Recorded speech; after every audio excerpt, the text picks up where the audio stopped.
Hey everyone, welcome back for another episode of the Ponytails Podcast. My name is Andres Gamboa. I am the host and a four-summer bookman. Thank you for being here. If this is your first episode, let me give you a quick rundown just so you know that you're at the right place. We interview people who sold books door to door with Southwestern Advantage. It's a company that since 1868 has recruited college kids to go sell books door to door for 80 hours a week on straight commission with sometimes not a living situation places. So the best part of this is that the stories that come out of that experience from all the college kids that do this every summer throughout their college years are phenomenal. And I am excited for today's guest because I'm sure that's exactly what's going to happen today. My guest, Kyle Evaldson, and he sold for 4 summers, part of the TD organization. Shout out to the TD organization. Finally, somebody other than Eagle Blitz, it feels like. But Kyle sold from 2017 to 2020, went to Northern Arizona University.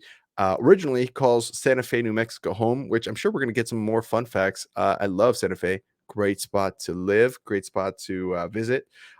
His favorite scroll from the Augmentinos 10 Scrolls for Salesmen is number 2. I greet this day with love in my heart. So when we come back, I will be with Kyle.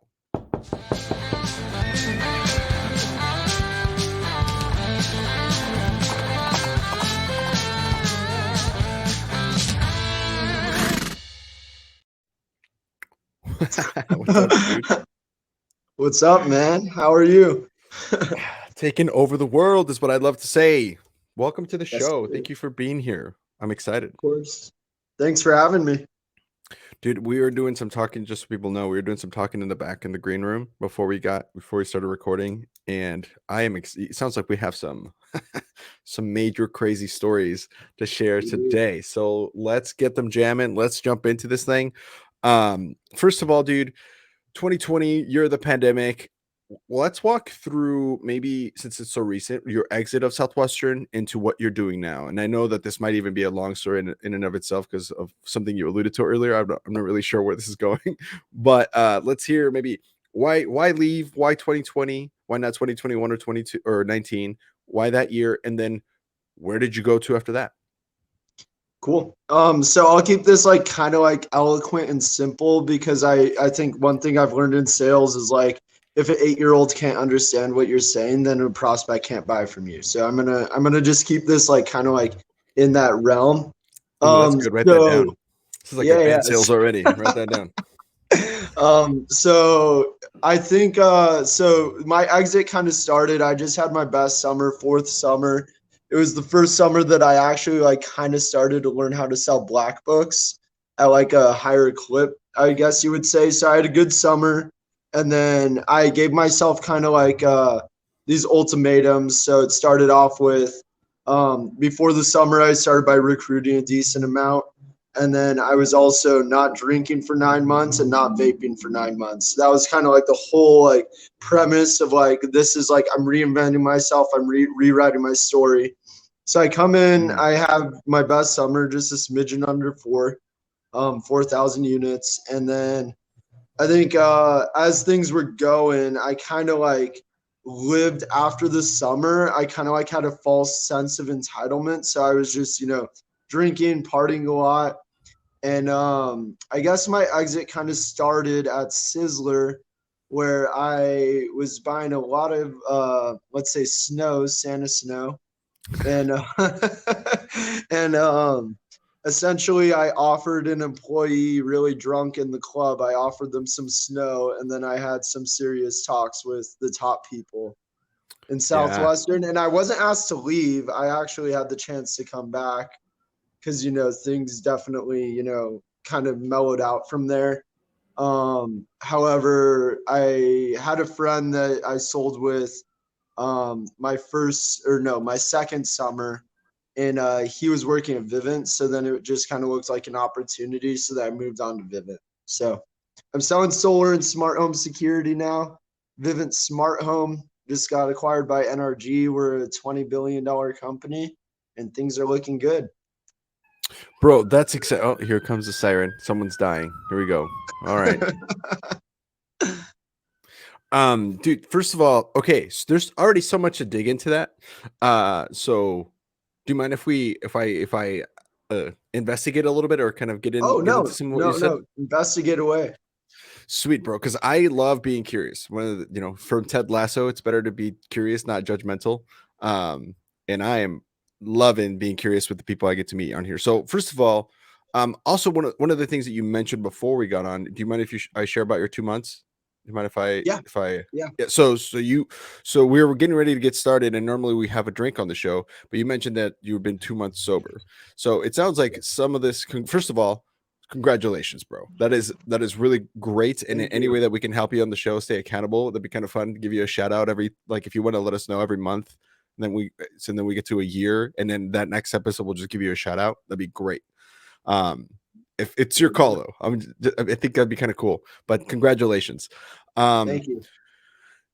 Sounds like some of the stuff that we're going to get into is going to involve a lot of self-reflection and a lot of like really acceptance, maybe some self-love. And so I'm excited to share with this. When you say things mellowed out after that Sizzler, do you mean like you personally started trying to move towards sobriety, or was it more generally mellowed out with the involvement of the company? Like what did you So mean by that? I Yeah, so that's a good question.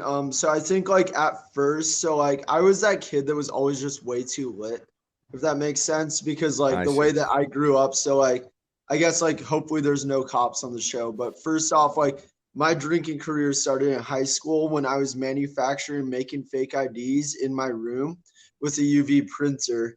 So we were basically Whoa. like we were the kids supplying all the alcohol in high school. So Little like I didn't entrepreneur. start off on yeah, I didn't start off on the traditional path. I started off with like a friend squad where it was like, if we're not the most lit, if we're not the life of the party, then there's no reason for us to show up. And when we would walk into the room, my friend squad was kind of like, we were the people that like would do that kind of thing. So That I makes think sense. going throughout college and Southwestern, I mean, even Victoria Olas, like she was, I guess, her and Joe were technically my recruiters, but I think from the Mm, start, it was like she had her worries about me because I was like a little fuck boy, you know, like I was I just see. kind of going about college. I was partying a lot. And when I came into Southwestern, like I probably have more enemies, and then my allies are stronger than most people's allies as well. But I was kind of that kid that, you know, just went way above and beyond in terms of partying. But I would Mm, always, you know, I produced at a level where I was able to stick around. So like I yeah, still had a good head on my shoulders, but it was, you know, like, oh shit, like what is he gonna do at this party? Or like what's happening at the mm, banquet with Kyle this year? You know, it was always kind of that. And I think a lot of it came down from I had a lot of like arrogance and confidence in a way, but I was also not very coachable. So like I would party super hard throughout my entire Southwestern career. People would tell me to stop doing it, and then I would kind of like keep doing it because like I was trying to prove others that I was like this like facade or whatever, even though like I didn't feel good about doing it myself. So like it was a lot of self-reflection that had to happen. And whoa. there was a lot of growth that happened during Southwestern, but especially after Southwestern, where it was like I needed to realize that people really don't care, you know? So like that was my thing, was like trying to prove a lot of people that like I was the most lit, you know, like that was kind of like my thing. No, I mean, So I understand. And honestly, I mean, when I was in Southwestern, we had people. I know who you're talking about as far as the person that was always the lit one at the parties or at the get backs. That we had. There's always people who are wanting to experience that or be that person for the group. So you had this drive to do this since you were a kid, since you were like much younger, and now it's becoming a problem because you were exposed to a lot more things than just making fake IDs for other high school kids. So that's yeah, wild.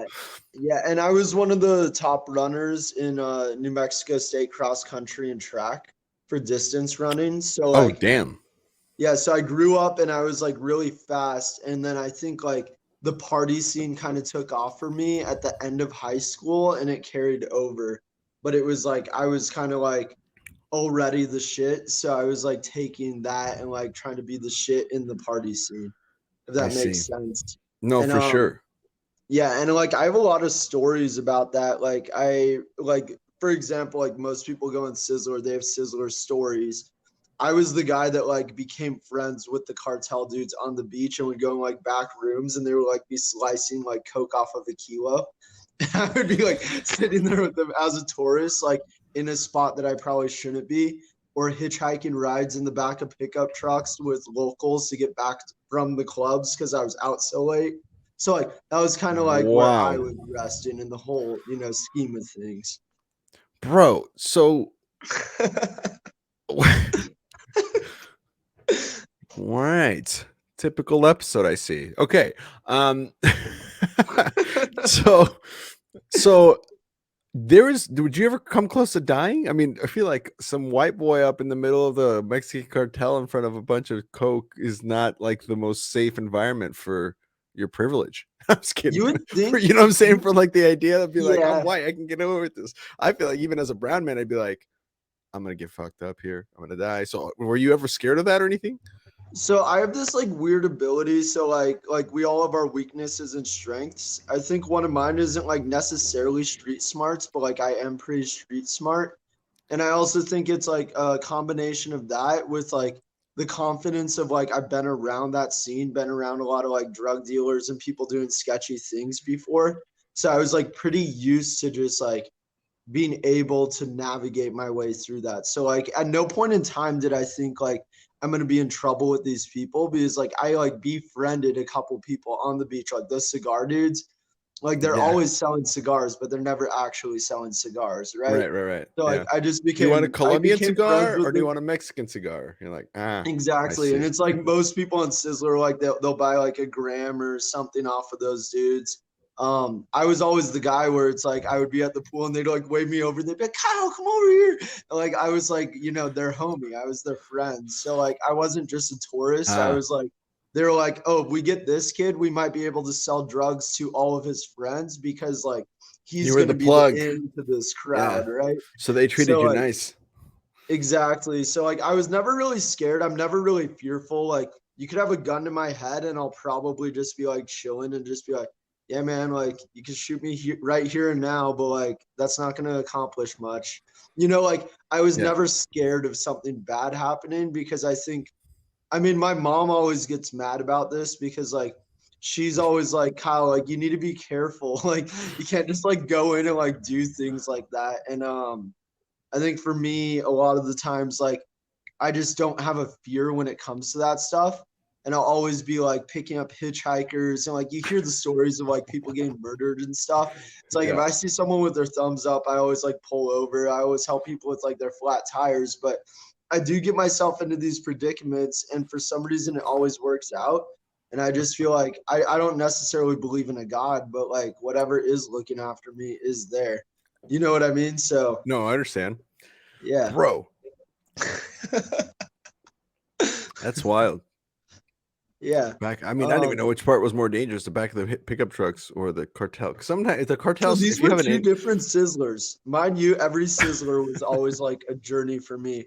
And I remember, so I had no money this one Sizzler because I spent like $800 on blow. So like I had like a crap ton of drugs on me, right? my And I was God. coming out of the club and I just got kicked out. Everyone else had already gone home. So I was partying with the locals like super late in the night by myself.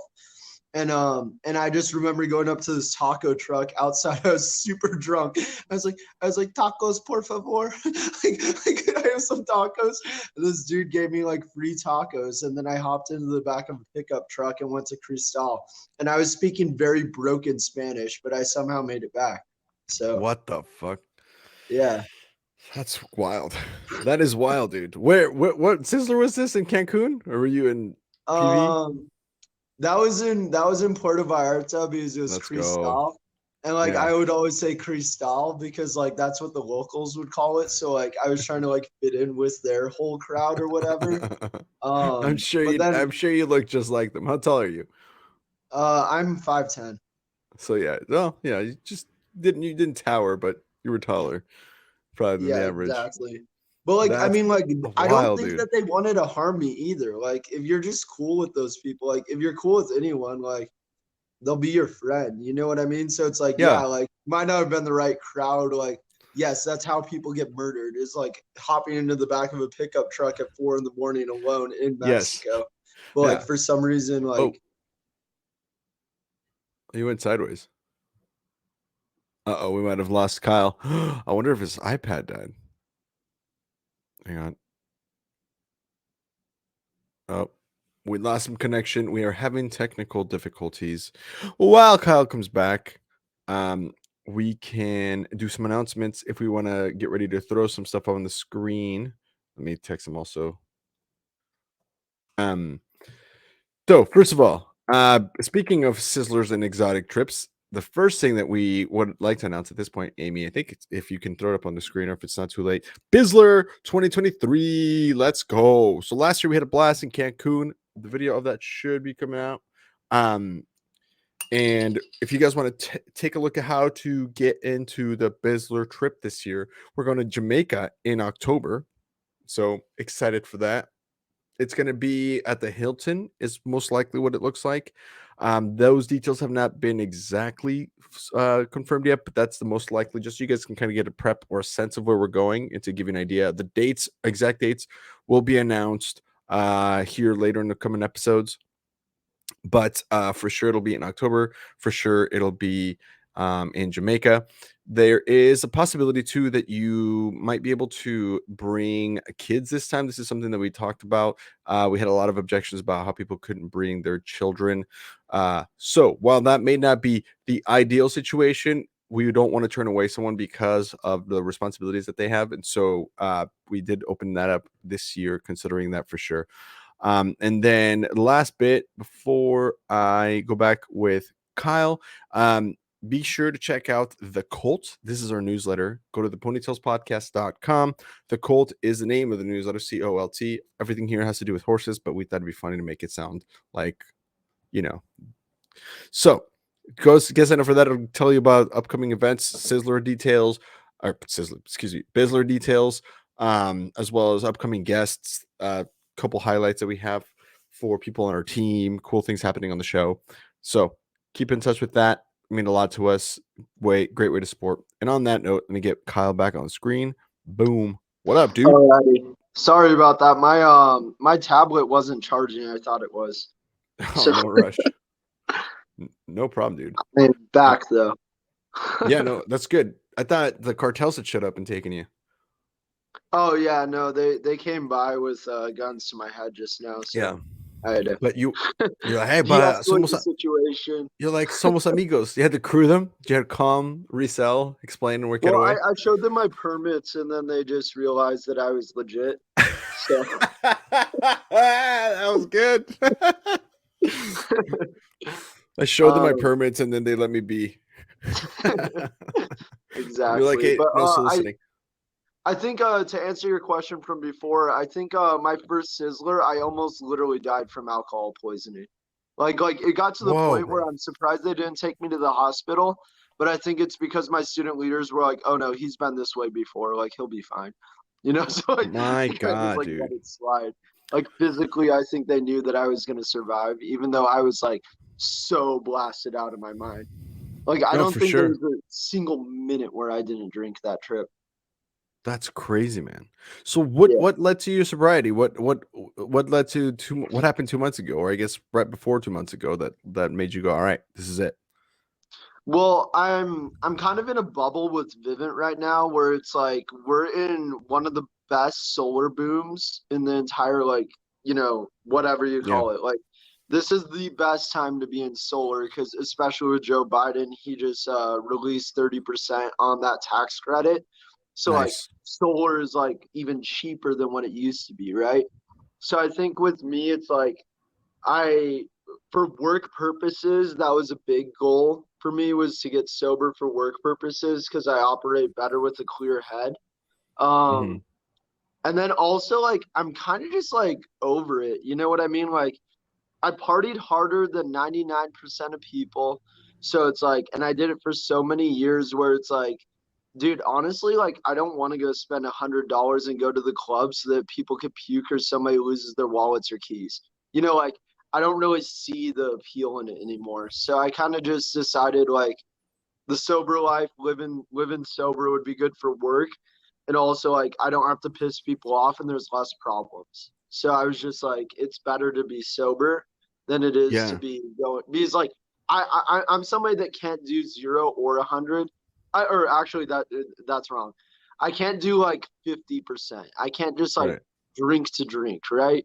When Right. I go out there, it's like the objective is like, let's drink to get like hella lit, and like let's see where the night takes us. And then like a lot of times I want to remember how I got back. You know what I mean? So like Wow. that was kind of the whole thing, was just live a more relaxed adult life and cash in on the industry that I'm currently in. Try to make some good money and make some money Genius. moves. No, that's a smart move. That's a smart move. But we had Nathan Terborg on the show, and he was an addict, and he was sharing about. Oh, we lost him again. He might be back here in a sec. Um, I think this might be a good spot to also. Hey, Amy, we got some more announcements. Here we go. Give a quick shout out and let Jacob know that we don't have to give a shout out to some of our other friends on the show. If we can take a quick second to do a quick spotlight to some of our friends here at the show, or if you're interested in being partnered up with the Ponytails podcast as well, what we do is we reached out to a bunch of alumni companies or people who run alumni companies. Um, and asked them if they'd like to partner up to give them a shout out and help them with their goals of growing their business or selling their product. And so we kept it in the family. And these are all people who we've had on the show before. You can catch more details about them in the links below. Starting out with Cardinal Senior Benefits, Quentin Roberts was somebody that came on to us like about or met up with us about what is that, April? Oh wow, that's been a while now. Holy cow. And they do a phenomenal job. They provide late term life insurance, help families with setting up, their estates, or at least enough to be able to have a peaceful funeral, essentially. And they do a great thing for that clientele. That all of their clients are people who are in need of this. They're not able to be covered by anybody else, and so they help them with that late term life insurance. If you guys want to learn more about how to join that organization, they are doing a great job of helping people get on board, get started quickly. Our very own Nam Jam is working there, and she's off to a fast start, making a ton of cash. So make sure you guys reach out to us. We can get you set up with Quentin Roberts or Pedro Vega, whichever is the most readily available whenever you're interested in working. So here we go. Back to Kyle. All right, What up, sorry dude? about that. I No, it's was trying okay. to like minimize the window and it just kicks me out. So second No, you're technical good, bro. difficulty. You're good. We planned for this. Just cut. So we have announcements and stuff we share in the meantime. So no big deal. Cool. And if anything we ever have to, we would totally edit something. So no big deal. Although we've never had to actually. So it's a lot of fun. Um. Oh yeah. So I was telling you about Nathan Treborg. So Nathan was on the show. He was an addict, and he had to get to the point where he's like, I got to recognize that this is like going to kill me. Did you get to that point yourself, or was it just, I mean, because the way you're talking about how you're like, oh, it's good for work and I can just kind of, I'm over it, seems like really well grounded. But did you ever consider yourself to have a problem or anything like that, or was it more like just you outgrew the the the tendency? I think if you ask anyone that actually knows me super well, they would say that I had a major problem, like probably one of the worst Mm, that they've ever seen.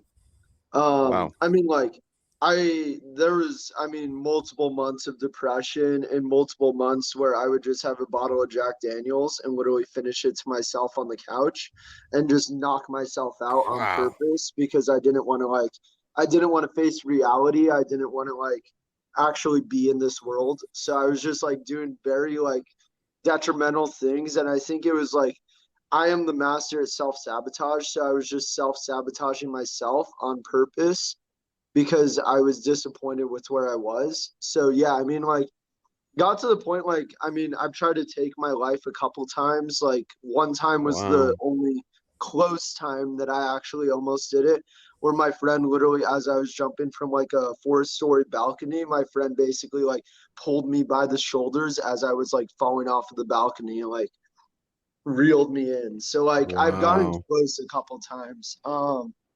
But yeah, I mean, like I've definitely had demons and I've battled those demons, and honestly, it's just not worth it. Like right now, I'm in a good spot, but like I don't think it's worth going down that road again because it's mostly alcohol. Like all of my problems come from alcohol. And like if I'm off of alcohol, I generally have a really good life. Like I Mm. came from a good household, two married parents. My dad's a doctor, like went to private school. Like I didn't have reasons to become that way, except for the fact that I kind of did it to myself. So like I think Wow. the level of depression and anxiety that I don't have from not drinking is definitely worth it. And just like having a good emotional consistency. So and I know I just casually talk about this, but it's because I've been through it so much that I'm Yeah. kind of just like numb to where my story's been. But No, no, I understand that. yeah, I understand that. It's kind of like I mean, I've never dealt with depression or addiction, thankfully, but I often talk about my family moving here and how we were going to get murdered. My dad had a gun to his head, and so most people like you are just like, this is just part of my life and my story. So I've accepted it. So it's not like you're speaking from a point of acceptance, is what it sounds like to me. It's where you're yeah, like, yeah. hey, I think I I've just understand. finally accepted that that's not where I want to be. And It's like genius. that's kind of where I'm not headed. And the thing is like the 1 year that I had good in books and the months that I've had good in Vivint, all my sales, like my entire life, my social life, where people like I have this like gravitation where people gravitate towards me, but only when I'm sober and thinking clearly. And then people basically get repulsed when I'm not.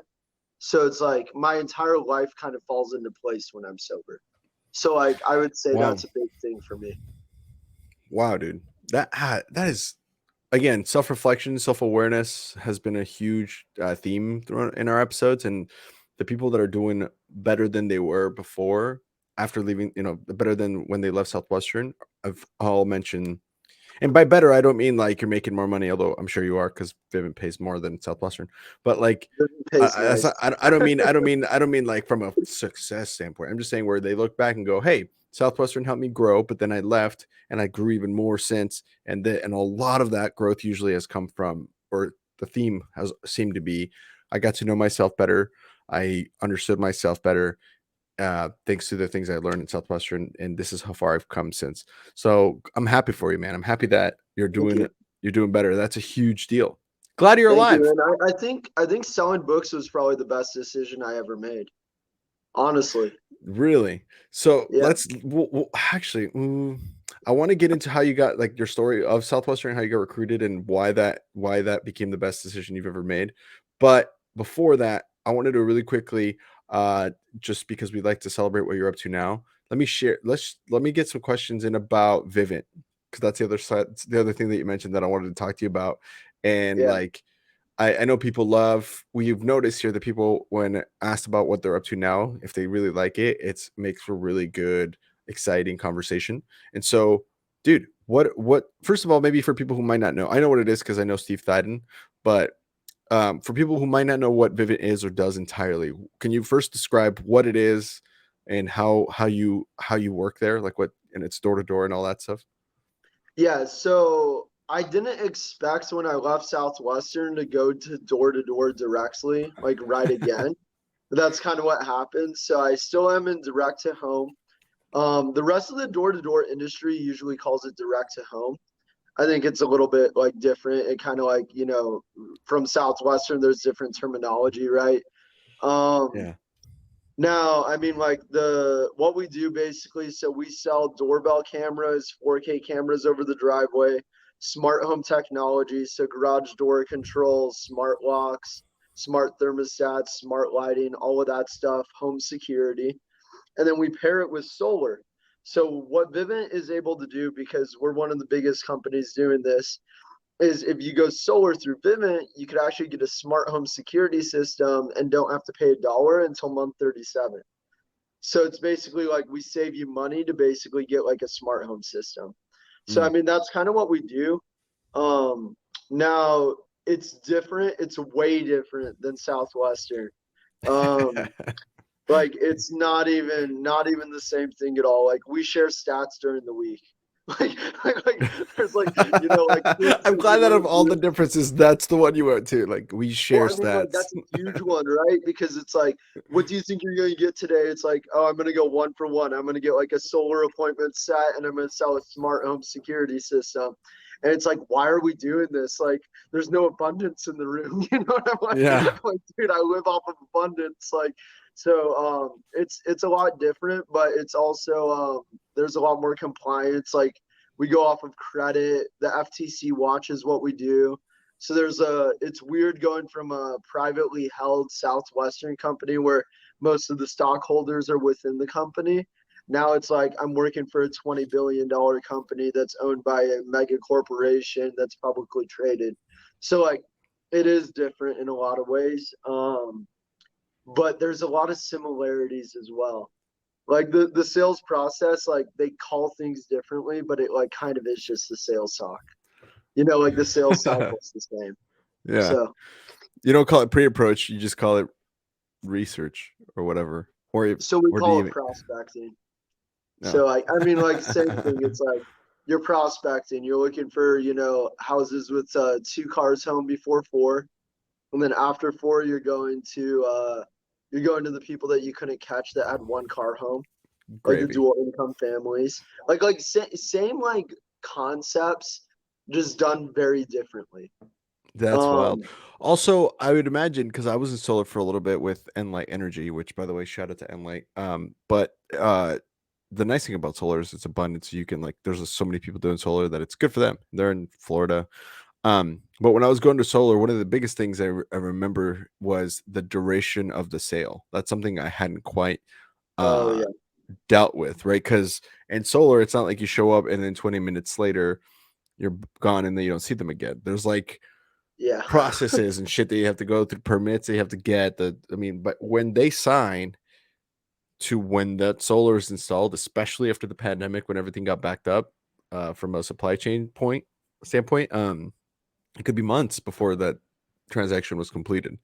And so, And have that's you my noticed that? favorite thing about solar though, is because like it's such a soft close. It's kind of like taking like a weak order, but it's like kind of a solid order too. Where it's Yeah, like, all right, like we're just gonna get the ball rolling, get things started today. Now the cool part is you're not gonna have your solar panels for 4 months. Even if you want them tomorrow, I can't get them to you yeah, tomorrow because your energy company won't approve it by then. yeah. So And if it's like, someone's promising you that, they're lying to you. Like they're cheating you. That oh was a yeah, nice and thing that's to deal also with the thing is like competition. there's Yeah, competition. So like yeah, that was the biggest shift for me from Southwestern was like when you're knocking for books, it's like they're like, oh, are you with solar? Are you with security? It's like, no, I'm selling education, or like I'm selling the idea of education. Versus now it's like, oh shit, like yeah, I'm selling solar and smart home, and it's like you kind of think like, oh, is this yeah, person like closed minded to it, or are they asking because they're interested? So like it's kind of a different approach to it because it's like you're knocking on doors where people have cameras and you're yeah, selling cameras, but you're selling them on the idea why your cameras are better at a yeah. better price. They, So yeah, it's like, yep. Yeah, and it it's wild that way because you will knock and sometimes I remember knocking in Florida and they were like, "You're the fourth person today that's talked to us about solar." And I'm like, mhm, You didn't run into that in South. If they said that in Southwestern, some first years in your turf, yeah. and they're And lost. that's, I mean, that's the thing is like they talk to so many people. So like I sell them on like trust of me, trust of the company, the fact that we're publicly traded and we're not going anywhere. Because the big thing in solar that I didn't deal with in books is like one of the main objections is like, how do I even know if your company's not going to go bankrupt? Like people will worry about that when it comes to solar. So Yeah, it's so different, man. like it's a different they're not vibe. the same thing. Hey guys, hope you're enjoying the episode so far. I know I am. I wanted to give a quick shout out to the people that make this show possible, the people that bring this show to you. These are people who all sold books, and we're here to give a quick shout out to them in a spotlight about their company and what they're up to. So if you're interested, or if after listening to this, you're kind of wanting to know a little bit more, feel free to click on the links below to connect with these people. These are from an excerpt I have with them from a podcast that I do on the side. It's called Executive Exercises, where we take all our sponsors and they come into a think tank and share some awesome ideas about how to grow their business specifically on different topics. Go check that out. But I pulled some of the comments that they had explaining what they do and who they're looking for on their companies. And so if that sounds like you, like I said, click below. Hope you enjoy. So yeah. And so money wise, and it just seemed like it was going to be the leads, which I wanted to go back to that because you mentioned this. And that's another thing that maybe Southwestern people don't understand is leads. That's kind of like you're saying, basically, imagine you show up to a town to sell books. You send a postcard out to every single family that has kids in school or young children, asking them if they struggle with any of the following subjects, yes or no. Would you be interested in hearing about a product that might help you with all those subjects, yes or no, name and address, and then you just waited at your HQ for like a couple of weeks, and then you got in the mail like 700 people returning that postcard saying, come to my house, here's where I live. Hi, are you the mom of the house? Yes, and you've heard of you. Great. Yeah. Is this your Let's- handwriting, let's- Miss Betty? Yeah, that's my Yeah, handwriting. yeah. You got a few minutes? It's again, you're not selling every single lead that you sit down with, but the leads is kind of what interested me because that kind of anxiety feeling that I talked about at Southwestern and the anxiety I had with Family Heritage, I honestly didn't think that was going to go away, but it has. It's gone away when I sold. I still had a little bit of anxiety, but after that first knock, it goes away. But much less anxiety every week because I know I have fresh leads coming in. And so even if this day doesn't work out, I know I got typically our agents will get anywhere from 25 to 50 leads a week of people that they can go and call on. I want people to understand what it is that you do, how you do it, why you do it, all of the good stuff. You hear a lot about coaching. You hear a lot about life coach, sales coach, business coach, yada, yada coach. Man, I think just to start off, like what it isn't, it's not training. It's not showing up and having somebody talk at you for 45 minutes to an hour. And like the way that I look at it is we're all human beings. We're all broken in some capacity. And we all know a lot of the people that I work with, they know what they're supposed to be doing. They're just not executing on it, or they're not doing it as intentionally as they should be. Or they're just not focused. They have like 15 different goals or 15 different things that they're trying to balance or do. And because of that, like they're not as intentional as they should be at home, or they're not as intentional as they should be at work, and they're not picking up the phone and calling people. And it's like having a personal trainer for your business. It's having intention on why we do what we do every day and creating clarity and helping to build our lives and our calendars around what our future goals and intentions are. That'll do for now. Like I said, make sure you click below to get some more information. And now back to the show. As far as the techniques, it's probably similar, right? You knock, step back, turn sideways. Yeah, 100%. Yeah, and like, answer with like a good smile on your face, all of the, same shit. That's awesome. But yeah, I mean, the smart home definitely, like, I interviewed with a couple solar companies and a couple like pest control companies, things like that. Yeah. Reason I went with Vivint is it was kind of like a smart strategic move because with solar companies, like they get knocked 15 times a day by the same thing. Like you're selling the same products. So it's like, are you with solar? I can be, but what I'm here for is the cameras. So I start with cameras. If they say no to cameras, I've already built a little bit of rapport.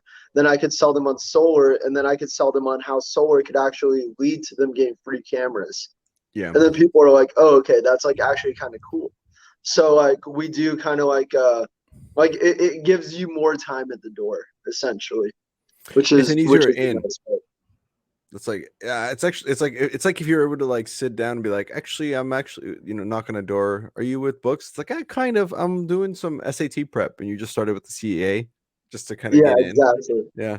Yeah. So it's like they don't think it's books. It's like, oh, I'm just helping people with scholarship help, and then you like get them interested a little bit, and then it's like, and then you go into it that way, or get them to be open-minded. Yeah, dude. Well, congratulations, dude. I know Steve Thyden's crushing it in that. I don't know if you're not in his org, I don't think, but no. So we're part of a different like kind of book org. I mean, there's only two of us, but there's two book orgs. So kind of. I mean, we're not really a book org. It's just me and one other book kid.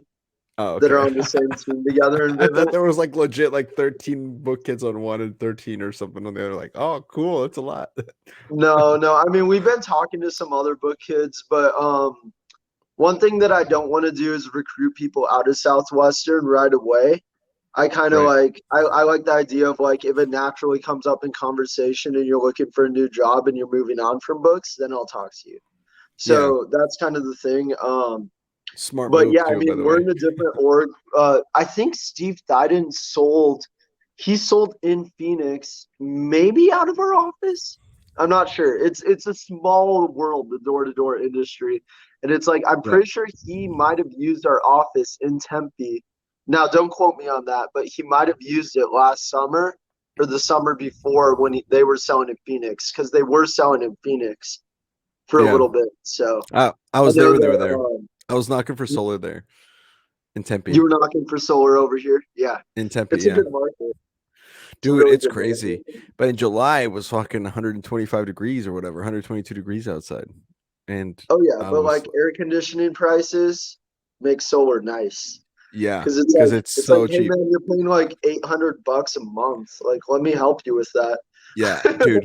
Solar in Arizona, it's so funny because I don't know if it's probably evolving quickly over a year and a half, but I was there in the summer of 21 and people were still like closed-minded to it. I'm like, at this point, you gotta be dumb. If you don't have solar and you live in Arizona, you're doing it wrong. You are fucking up. Like they should be calling you. Like it's I don't know if it's changed in the last year and a half, especially since inflation might have pushed electric prices up higher, but solar is so much cheaper, especially down Oh, there. It's crazy. 100%. And I think one thing people don't realize about solar is like they see like new rookies and people that are thinking about getting into it. They think like, oh, it's just a booming industry. I'm gonna do well right away. But it's like one thing you don't understand is like 80% of people that are thinking about getting solar are either turned off by the fact that there's so many people knocking their door for it, or Yeah. there's a ton of companies that are just straight up deceptively lying to their faces, and prospects know when they're being lied to. So it's like unregulated. You don't know who you're talking to. You don't know who to trust. So that's kind of the Yeah. hard thing about solar is like a lot of people don't get it for the wrong reasons. And then the people that do get it, it's because they talk to the right person at the right Yeah. time, or their family They're all member got educated. screwed over. Yeah, Yeah, like exactly. the only way you're gonna get a client or a customer is if they're educated. I mean, you could probably get someone who's completely spaced about it, but when you live in Arizona and you've been knocked on and have probably had it's kind of like the Mormon thing. Everyone has had a Mormon at their kitchen door, in their kitchen table at some point in their life, even growing up. You might have seen your parents. My parents had Mormon people talking to them, and so it just becomes a thing in Arizona. And so people tend to be like aware. Like the approach used to be like, have you learned much about solar? And people would be like, no, or whatever. I don't know anything. But now if you go to Arizona and knock, it's like, yeah, we've heard it, kilowatts and we know Oh it. yeah.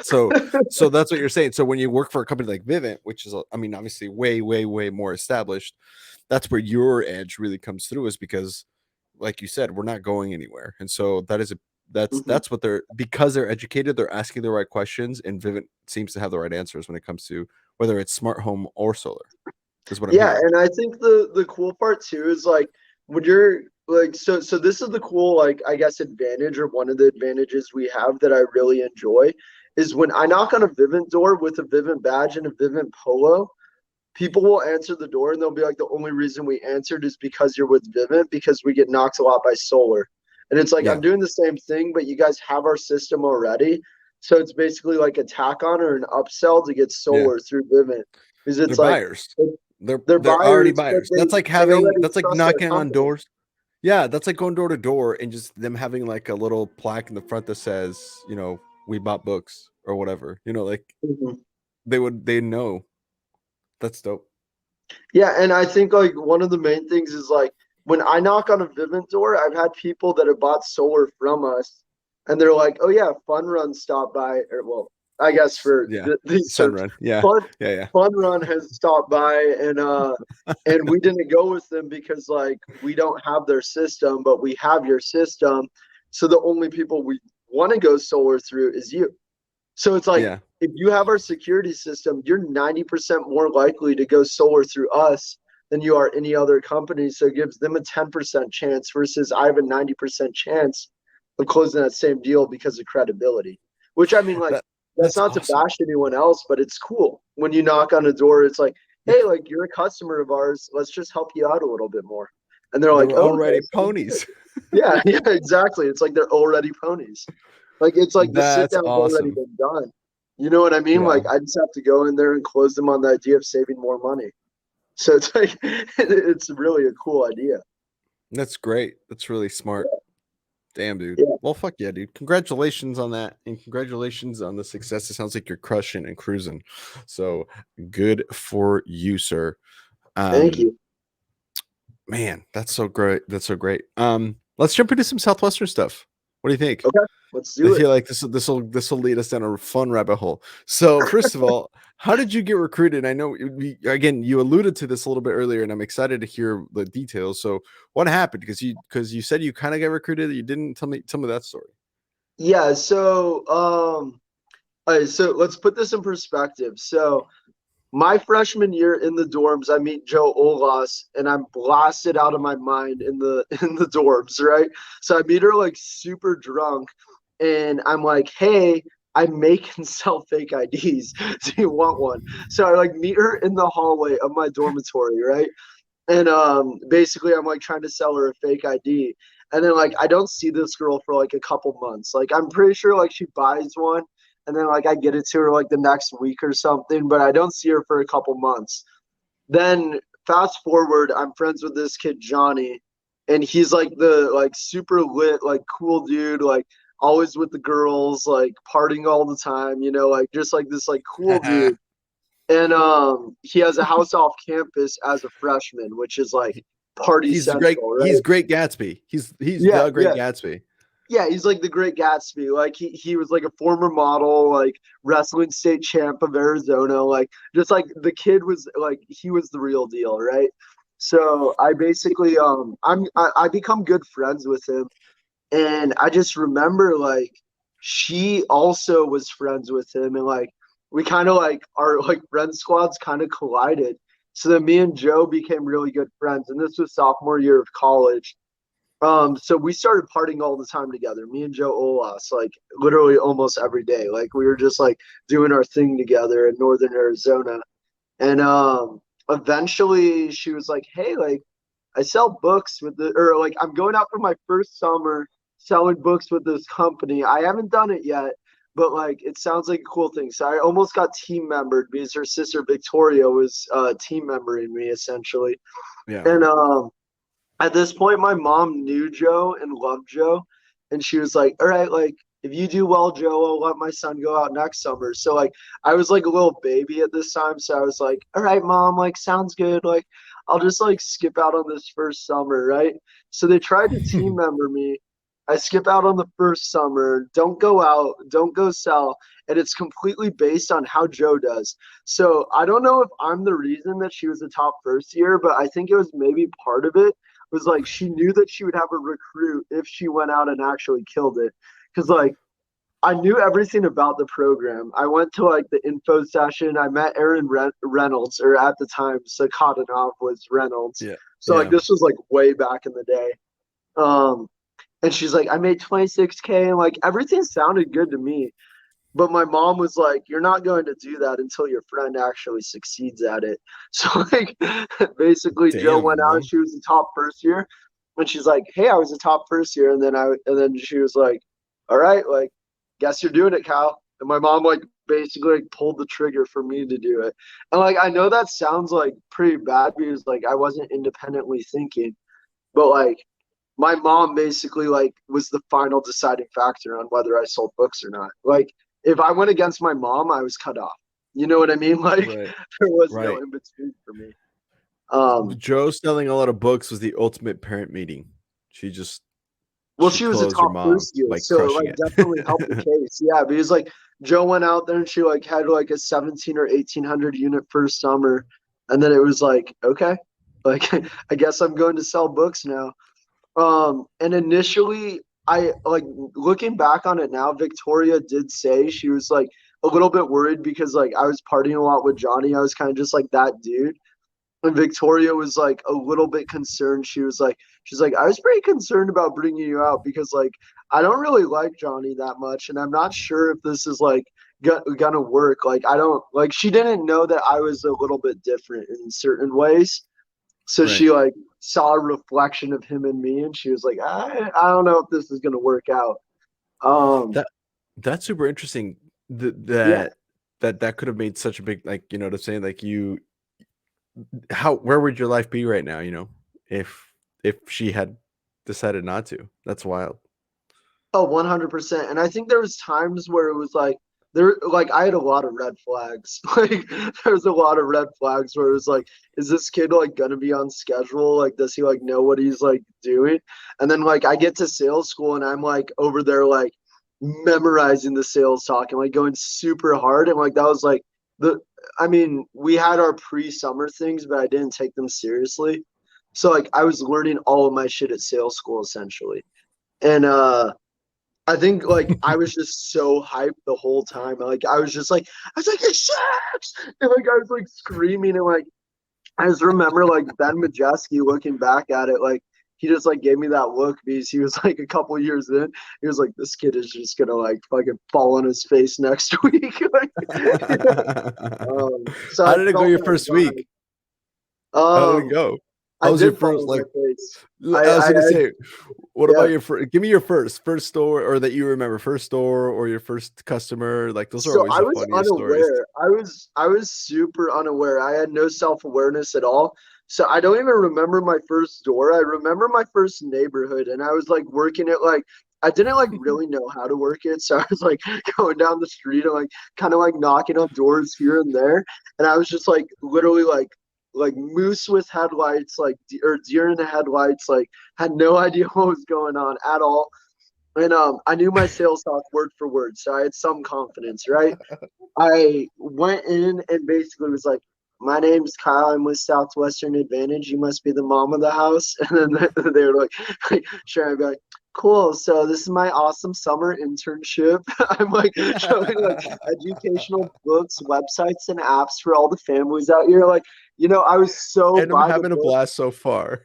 Yeah, no, I'm having a blast so far. Everyone's been really cool. Like, and I sold nothing my first week. And I literally, yeah, I got in maybe 3 to 4 homes all week. Like, it was a really rough first week. And Wow. Heather was like, "What are you doing? Like, you know your sales talk, like, and you're like a cool dude." Like, and Heather Fisk, like, she was like in her badass like Fisk mode, you know, where she just like is like chilling with like a snapback hat on, and she's just like, "Yeah, I'm like Heather Fisk. Like, what's up?" Like, you know. Yeah. So We love Heather, I Heather. She's a love badass. her to death. She's so Yeah. cool. And I like did my approach for her, and she's like, "Dude, you're literally just a robot reciting words out of your head, and you know all the words." Like I literally wasn't missing a word. Like I was getting caught up on like, "Oh, I asked them if they were the head of the house, not the mom of the house." God damn it! Like I was like so caught up on like the exact wordage, right? Like the verbiage of everything. And Heather basically like after that first week was like, "You're not allowed to use your sales talk at all. Like I need you to like not be a robot, like just be yourself, like no sales talk at all." First Monday of my second week, I sell like 4 customers for 60 something units, have like a great day. And then I had like a 90 unit week. Let's go. And then from there I was kind of just like I was literally selling off of enthusiasm all summer. I was technically terrible at the job. And I was only a top first year because people would buy from me because they just liked the energy that I was bringing to the table. Even though like I didn't know how to close people, didn't know how to do cash collection, but people were still buying books, right? It was mostly just like, "I got flamingos, they're pink because of the shrimp." And people were like, "Yeah, like let's go." Probably sold like 2 math books all summer. Like I was terrible at advantage books. It was like a typical just first year, right? Just getting through with Mufus and explore and learns. Exactly. And like I worked 80 hours that first week that I sold nothing. Like I put an honest to God effort, and I was like, "Dude, I'm not off schedule. I was knocking all week." Like, My hands hurt. Yeah, I was like, I have no idea. Like I'm out here in the heat, And like there's like nobody like is giving me the time of day. Like moms would just come out super busy. I was just not catching the social cues, just like keys in hand. And it just takes 5 minutes. Like, do you got a place to sit down inside? And they're like, no, like I don't. I'm leaving. Yeah, exactly. Like I was Oh, really man. bad at first. And yeah, I sold a couple adventure libraries. That was kind of my first summer. Bro, and why did you decide to come back? Dude, honestly, I was pretty naive. Like, like That's I don't funny. think that I fully like either decided to come back, but I liked the experience, and I think I was just like riding high on just like being like that kid that was just like, yeah, everything's good, like this world's amazing, like and just like Aaron Sakadanov at the time was just like, yeah, like come back, and I was like, okay, like let's do it, like You I were don't think there just was like about any it. purpose or any objective at all. Like I think it was just like as a top first year, got really drunk on Sizzler, and then it was like, and then I had to kind of prove myself a little bit after Sizzler because like I got like fucked up to the point where they were like, dude, we almost sent you home. You don't even know this, but like you almost got sent home on your first Shit. Sizzler. And yeah, so it was pretty gnarly, but yeah, man, I think it just came down to like I was just like naive, dumb, stupid, and young. Like, and they were just like, come back, and I was like, okay, like, Damn, let's dude. let's run it back. Let's do it again. That's wild. So, throughout your summers, it sounds like the drinking and the partying got progressively more intense. And so, were you able to just stop cold turkey and then go sell books for the 3 months, or did you drink throughout the summers too, or how did you handle that? So like I didn't my second summer, I don't think I drank at all, and I increased by maybe like 600 or 700 units. So like I sold like 2,200 maybe versus Okay, like 1587 was my first summer. I was number 67 in the Superstar book. That was cool. I was like I let's made it. go. I'm top first year. Let's go. Like I like barely made it, but I was so hype about that. So second summer I don't think I drank, and then third summer I for sure drank a lot.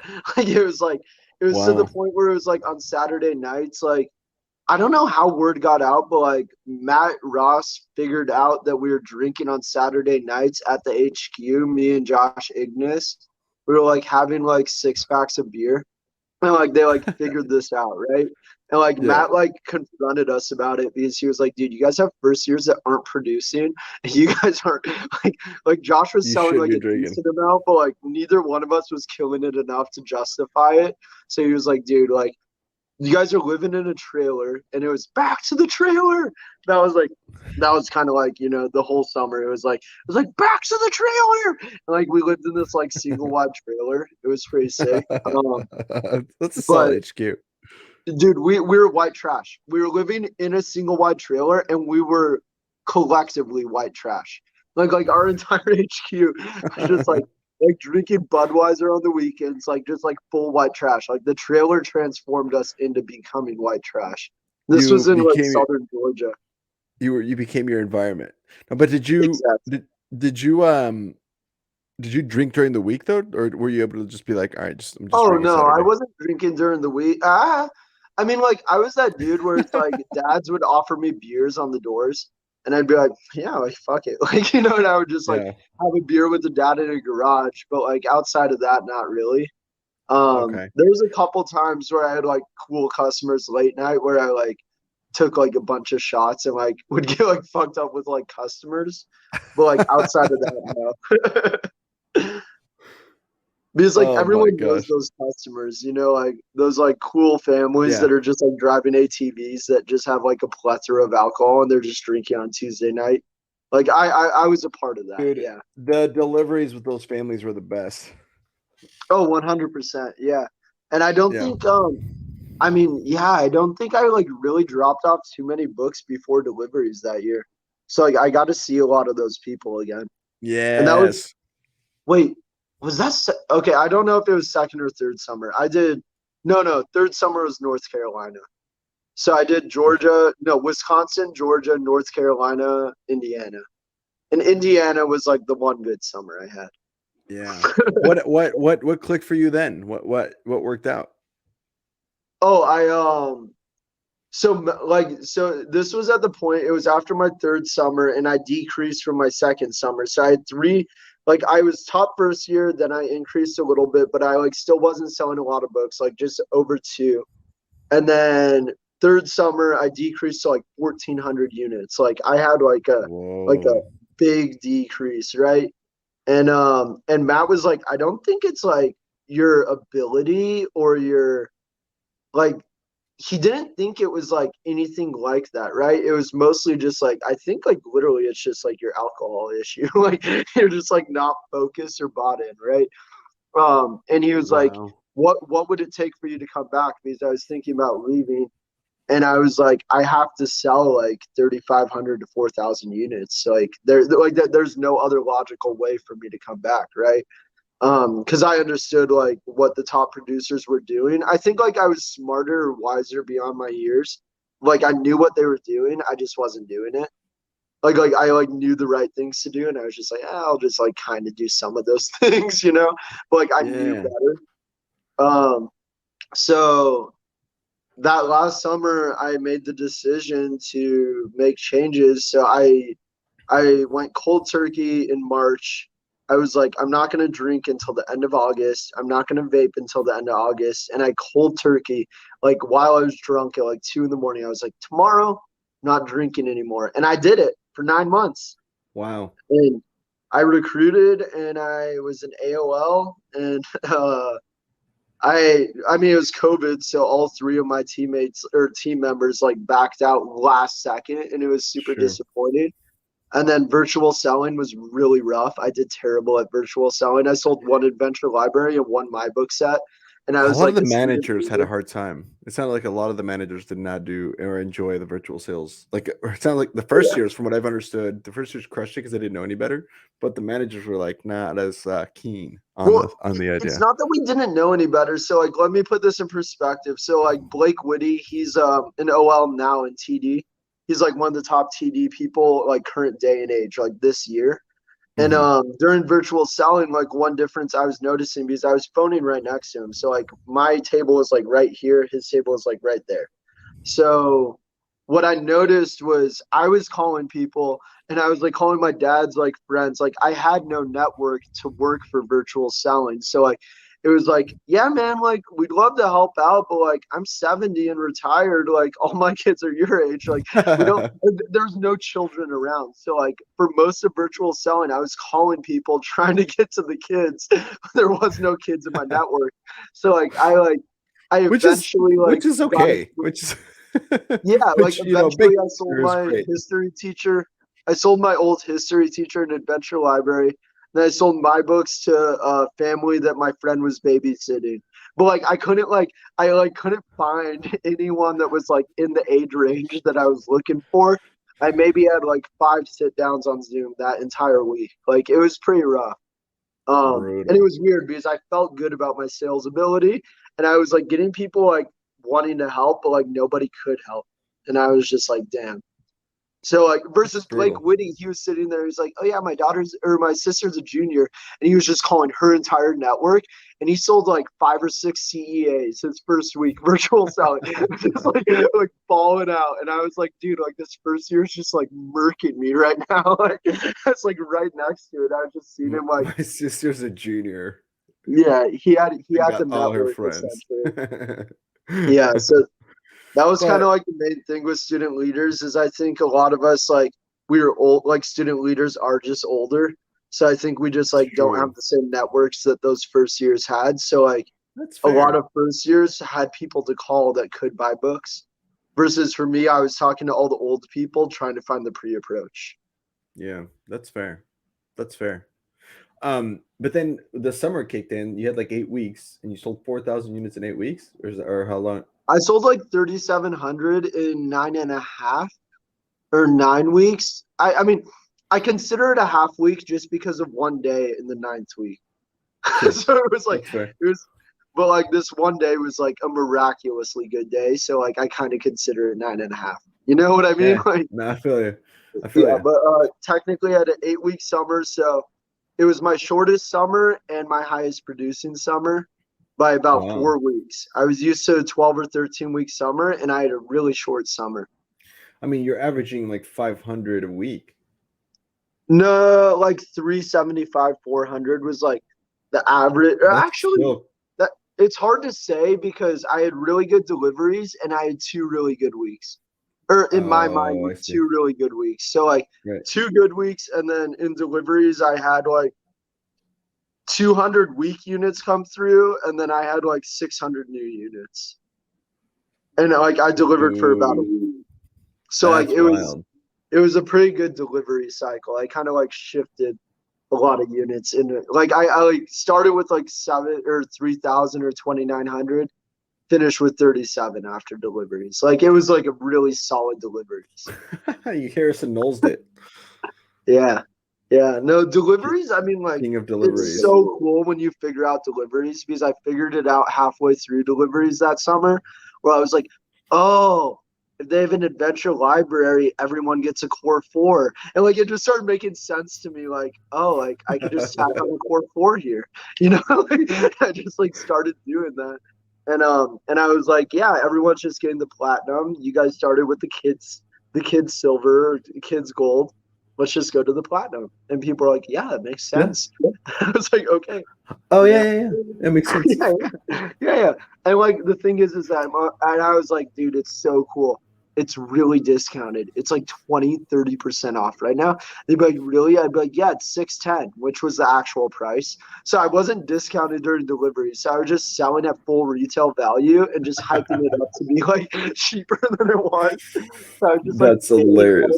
unit money too. So like all of them were like real units. It wasn't like fake tack on units during deliveries. Shit, man. Hey guys, hope you're enjoying the episode so far. I know I am. I wanted to give a quick shout out to the people that make this show possible, the people that bring this show to you.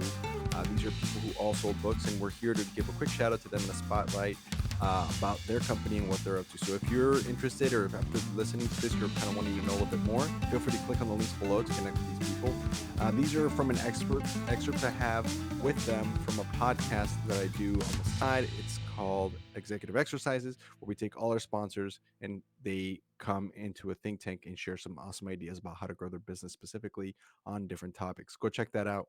But I pulled some of the comments that they had explaining what they do and who they're looking for on their companies. And so if that sounds like you, like I said, click below. Hope you enjoy.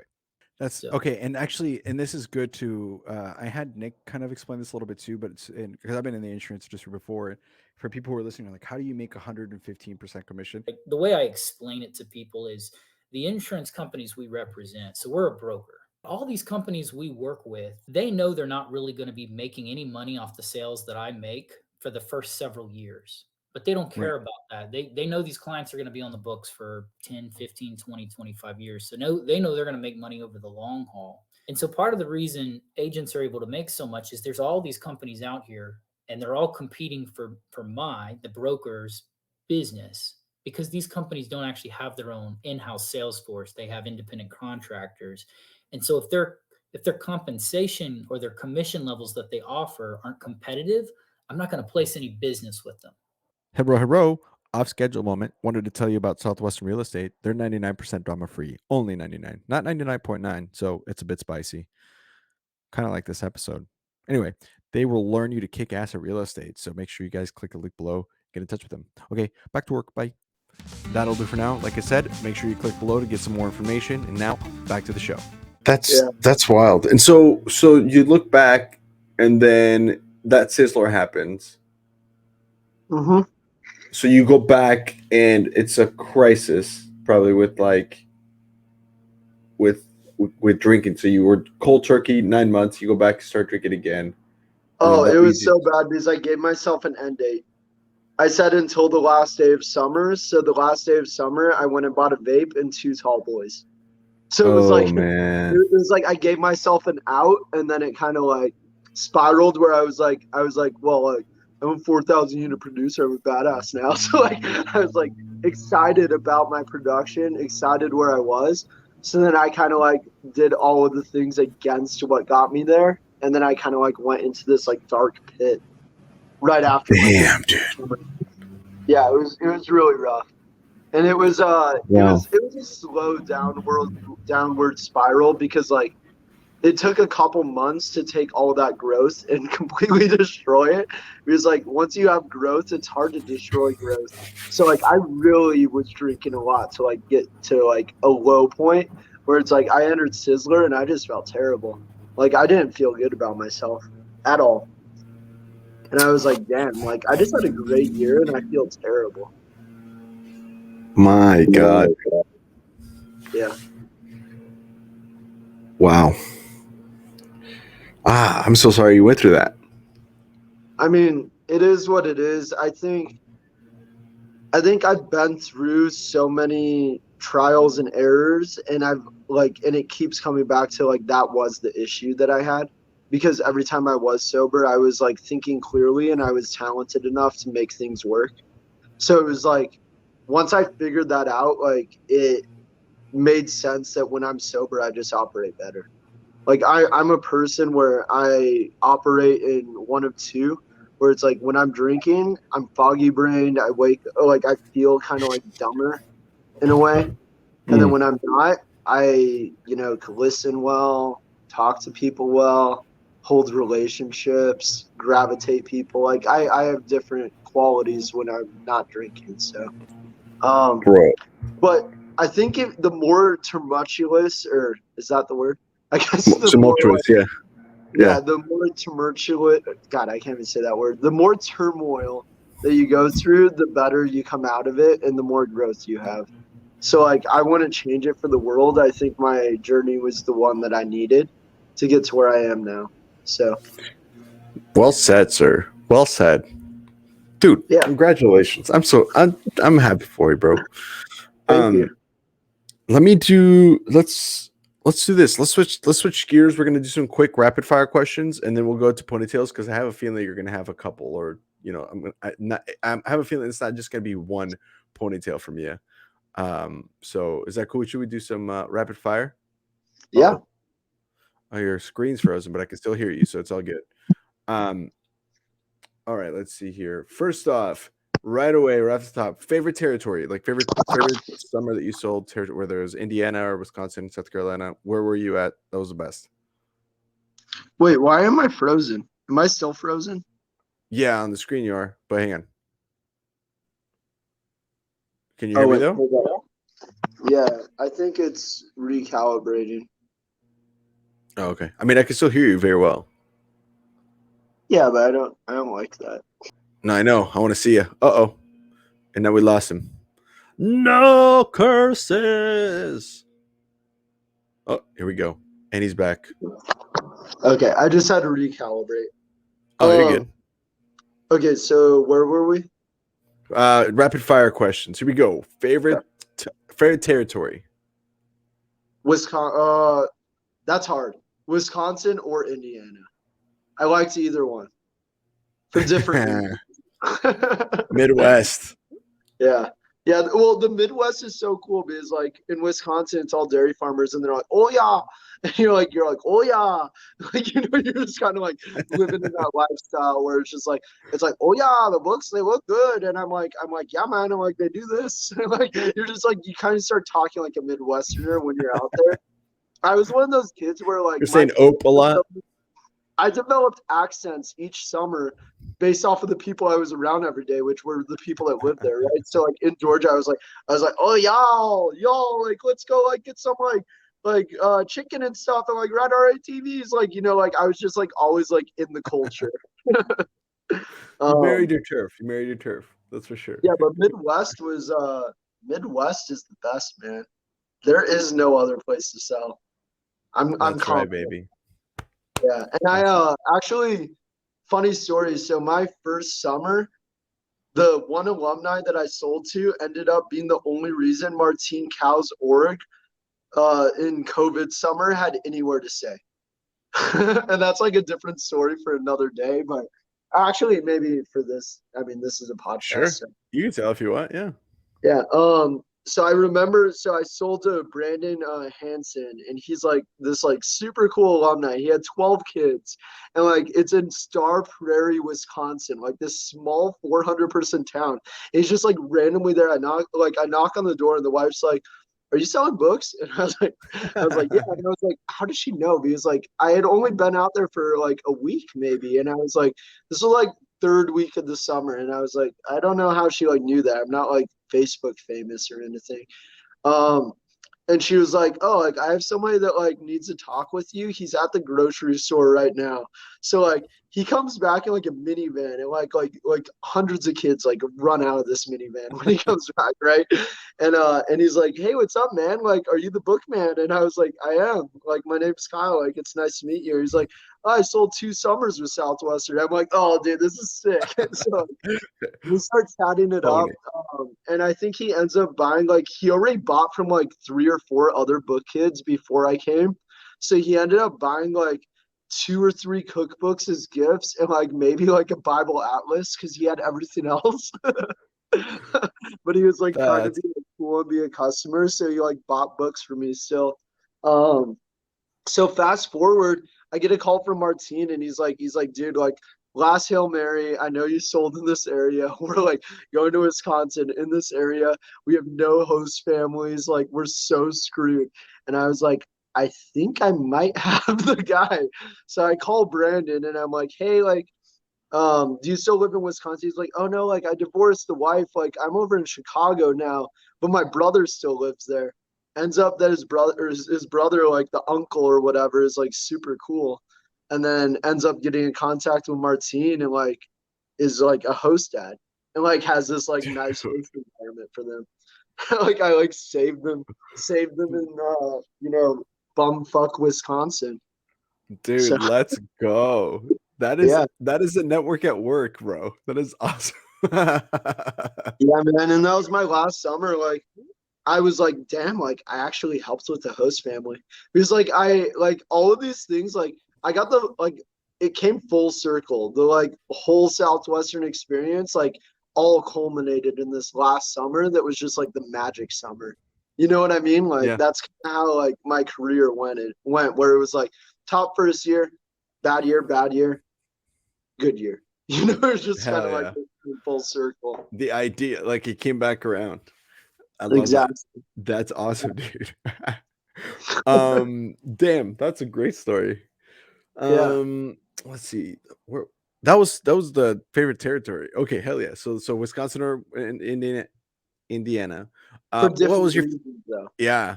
What what was your favorite kind of turf? I mean, like big Oh, dude, brick I love country. country. Yeah, I love everyone chooses country. country. Yeah, yeah. Like I Well, I don't think mean, we've like, had someone that I love country, but now that I'm in Vivint, I do like, for Vivint, I like suburbia because yeah. it makes more sense because it's like they get their cars broken into, packages stolen. It's just easier to sell what I'm selling there, and they have Wi-Fi. So it's like those things all kind of culminate for security, but like country, man, like there's nothing Dude. like, becoming a celebrity in a small town where everyone is like everyone else's second cousin. You know what I mean? Like that's I know awesome. what you mean. A Yeah, 1,000-person town, not too low income, not too high income. Like exactly. double wide is rich, you know, Oh, but it's a nice 100%. double wide. You're like, Yeah, ah, yeah, yeah. this is my place. And I I'm mean, gonna drop a I've shit had ton of good books here. security weeks in Vivint in the country too, but like the country's hard because like nobody has internet and nobody's technologically sound. So they're like, cameras? We don't need cameras. I'm Yeah, like, okay, like I get what you're saying, but like it's just like more objection overcoming. Like versus with books, it's like, oh, you got books? Like, yeah, like we're in the sure. country, buy some books. Like We don't have Wi-Fi. We need books. and it's weird Oh yeah. because like each country is different, and like Georgia was the most dangerous country I knocked in because I remember going down some driveways where I was like, I should not be going down this driveway. I'm gonna get shot. But like I would do it anyways, right? And you like show Yeah. up and like there's like it's like 3 miles down, no trespassing signs, and then like a magical like dad comes out. It's like, hey, how are you? It's like, whoa, like you're the one that lives down here. Like, what's up, man? Like, how are you doing? after all these no trespassing, we'll shoot you signs, you come Oh out yeah. and you're chilling. Yeah, I know what you mean. Those were the Yeah. best. Or if they got mad, it was always kind of funny. You're like, I'm selling books. You gotta take Well, it easy. until it's Shit. bad PR, because we got some terrible PR. Things kind of went south in Georgia. I think that was second summer with Tyler Hennis. He was in my HQ, and I was his student, or I wasn't his student leader, but I was his HQ leader. And Yeah. yeah, like his license plate and face was just like on this Facebook post, just be like Tyler's definitely stealing children. I mean, like Yep. the typical PR story. It wasn't Yeah. as bad as Harrison's though. I've never heard anything like Harrison's. Like that Dude, shit's crazy. Harrison's was wild. Yeah. When the dad reaches in and pulls out the keys, I was like, oh my God, you're gonna die. But Yeah. isn't that crazy that that's always how that always seems to be like the go-to rumor? Like why that? It's because you're asking for families. That's why. But Mhm. like it always goes to stealing children. Like it's not Oh, like you're 100%. stealing. Like, I that's mean, how it sometimes always it's like you're casing houses, maybe you're stealing things, but it's almost always bad PR. It's almost always like someone accuse you of stealing children. Yeah, and that's one thing. That's one thing that like I really like about Vivint is you don't have to battle PR because Yeah. like you're so bad PR usually comes from like a first year that's doing really bad pre-approach is how all bad PR starts. Like that's generally how it goes, except Yes. for like the skeptical mom that doesn't answer. But usually it's just because like it's a badly trained rookie that usually goes in a hood and they're like, hey, I'm trying to skip the old people. Where are the kids? And it's like they're just asking wrong. Like And they're not they're nervous as right. shit. Yeah. Yeah, they're doing it like super nervously and like shaking in their voice. But with Vivint, like I'm not looking for kids. So bad. Like I've never had a blue light special in my new company, and rookies rarely have one, like ever. And it's mostly like if people think you're stealing packages, which like we're not. Like that's like the main one, but like blue light specials are like one for every 80 that you get in Southwestern. Like that was one thing that I really enjoy about like selling solar and securities. It's different. I love it. Nice. I mean, it's nice PR is always it's nice. It's cush. Favorite advanced sales tape? Favorite? I didn't really listen to too many advanced sales. Like I'm not gonna lie to you. Like I Good. like felt I did to some extent my last summer. I don't know. I always just like my brain always reverts back to like that one dog story that Mark Rao has.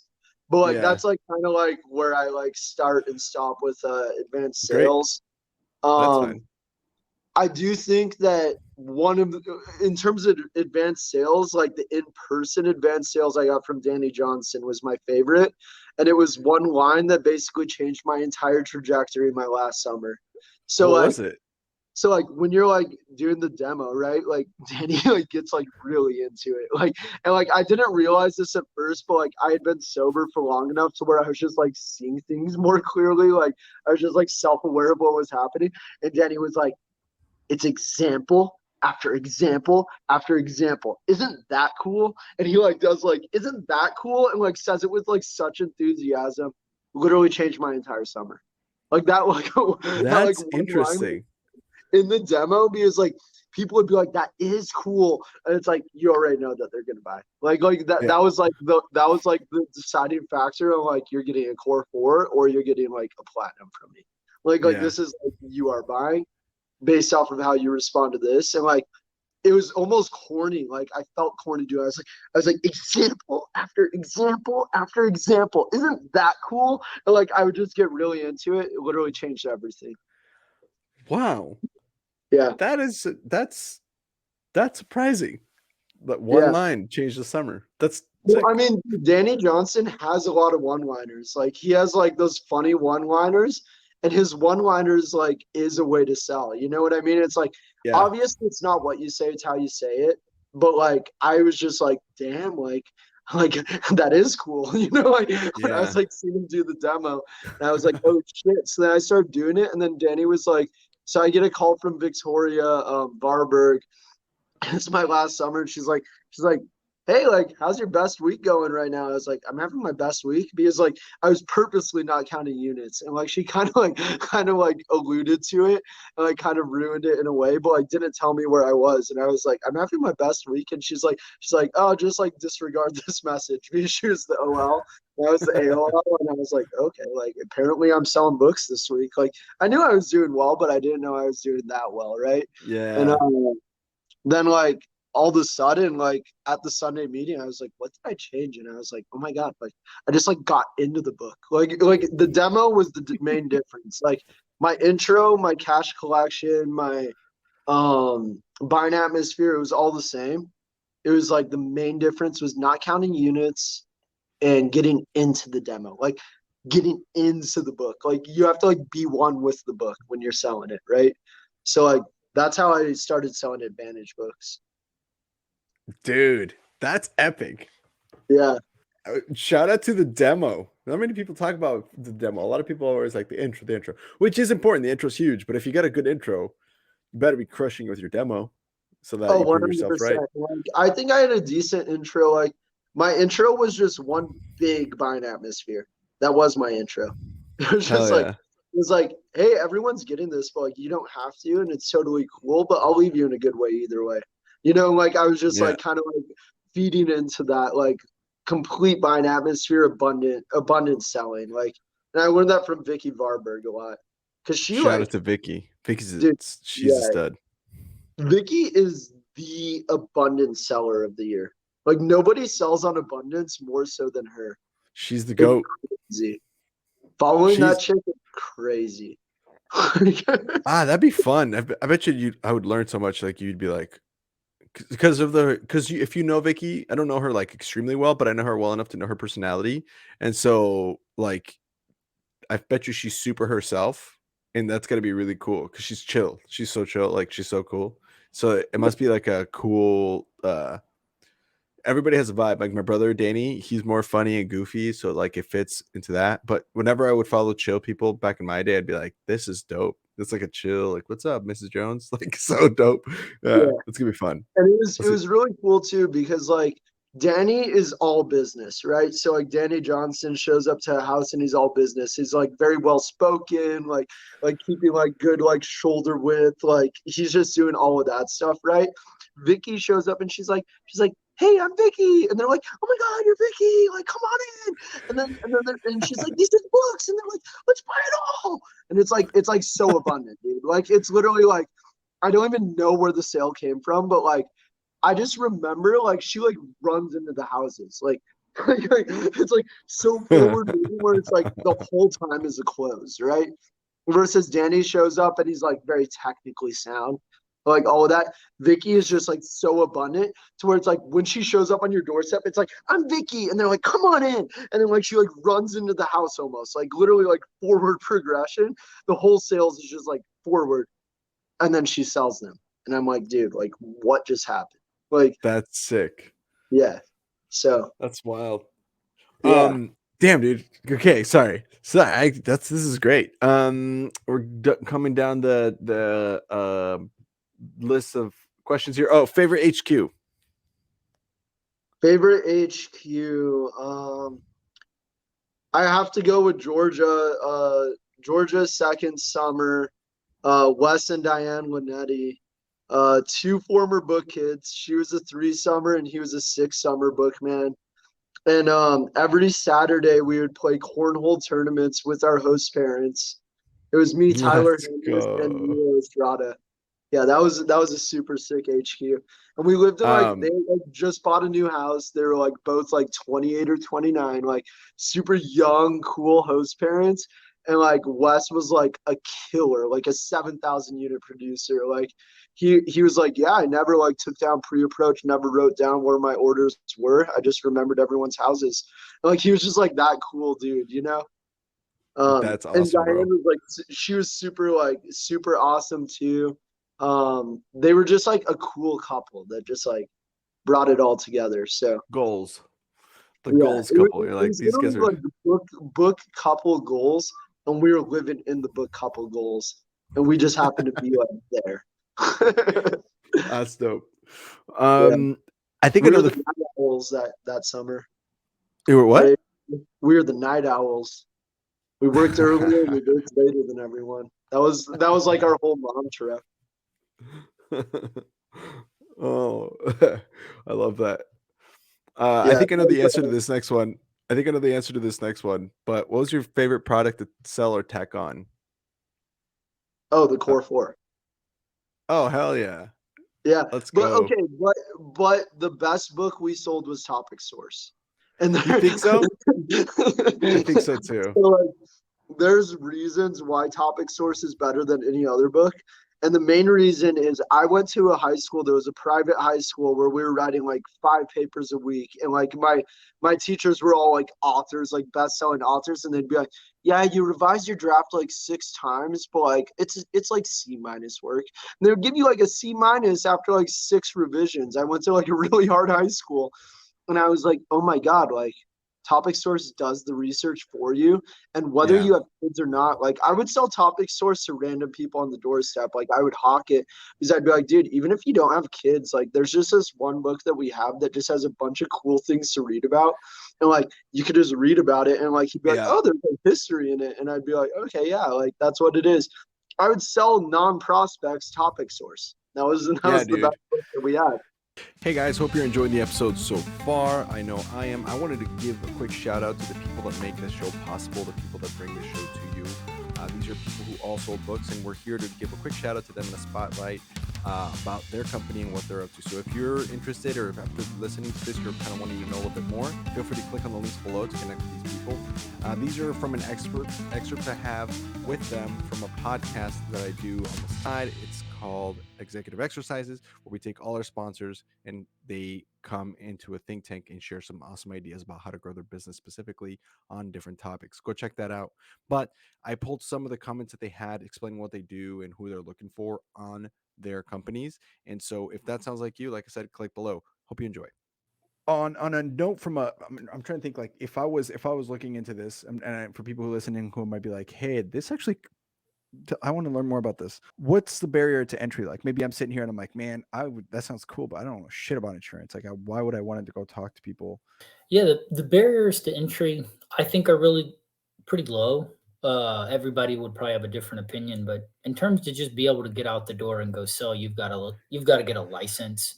I have my life and health license because you needed the health license at Family Heritage, or if you want to sell Medicare products or certain types of health products, you Right. have to have the health side. But what it takes to get either one or both of those licenses is roughly the same. You take a study course. You may need to study for 15 hours. You may need to study as many as 30 hours. But like with Cardinal, we've got a pretty cool course.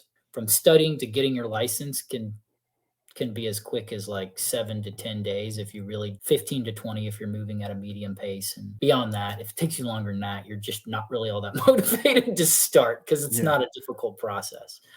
Yo, let's get off schedule one last time. Go watch a movie, or maybe you should figure out how to work at EnLight.Energy. Alex Black is crushing it down there, and a former DSM, Julio Hernandez, are both running this company. And man, they are cranking 10 people on their team and growing. It's enough that Alex only has to sell like one thing every other week and make over 6 figures. So if you want to learn more about that and maybe help change the planet, click on the link below. That'll do for now. Like I said, make sure you click below to get some more information. And now back to the show.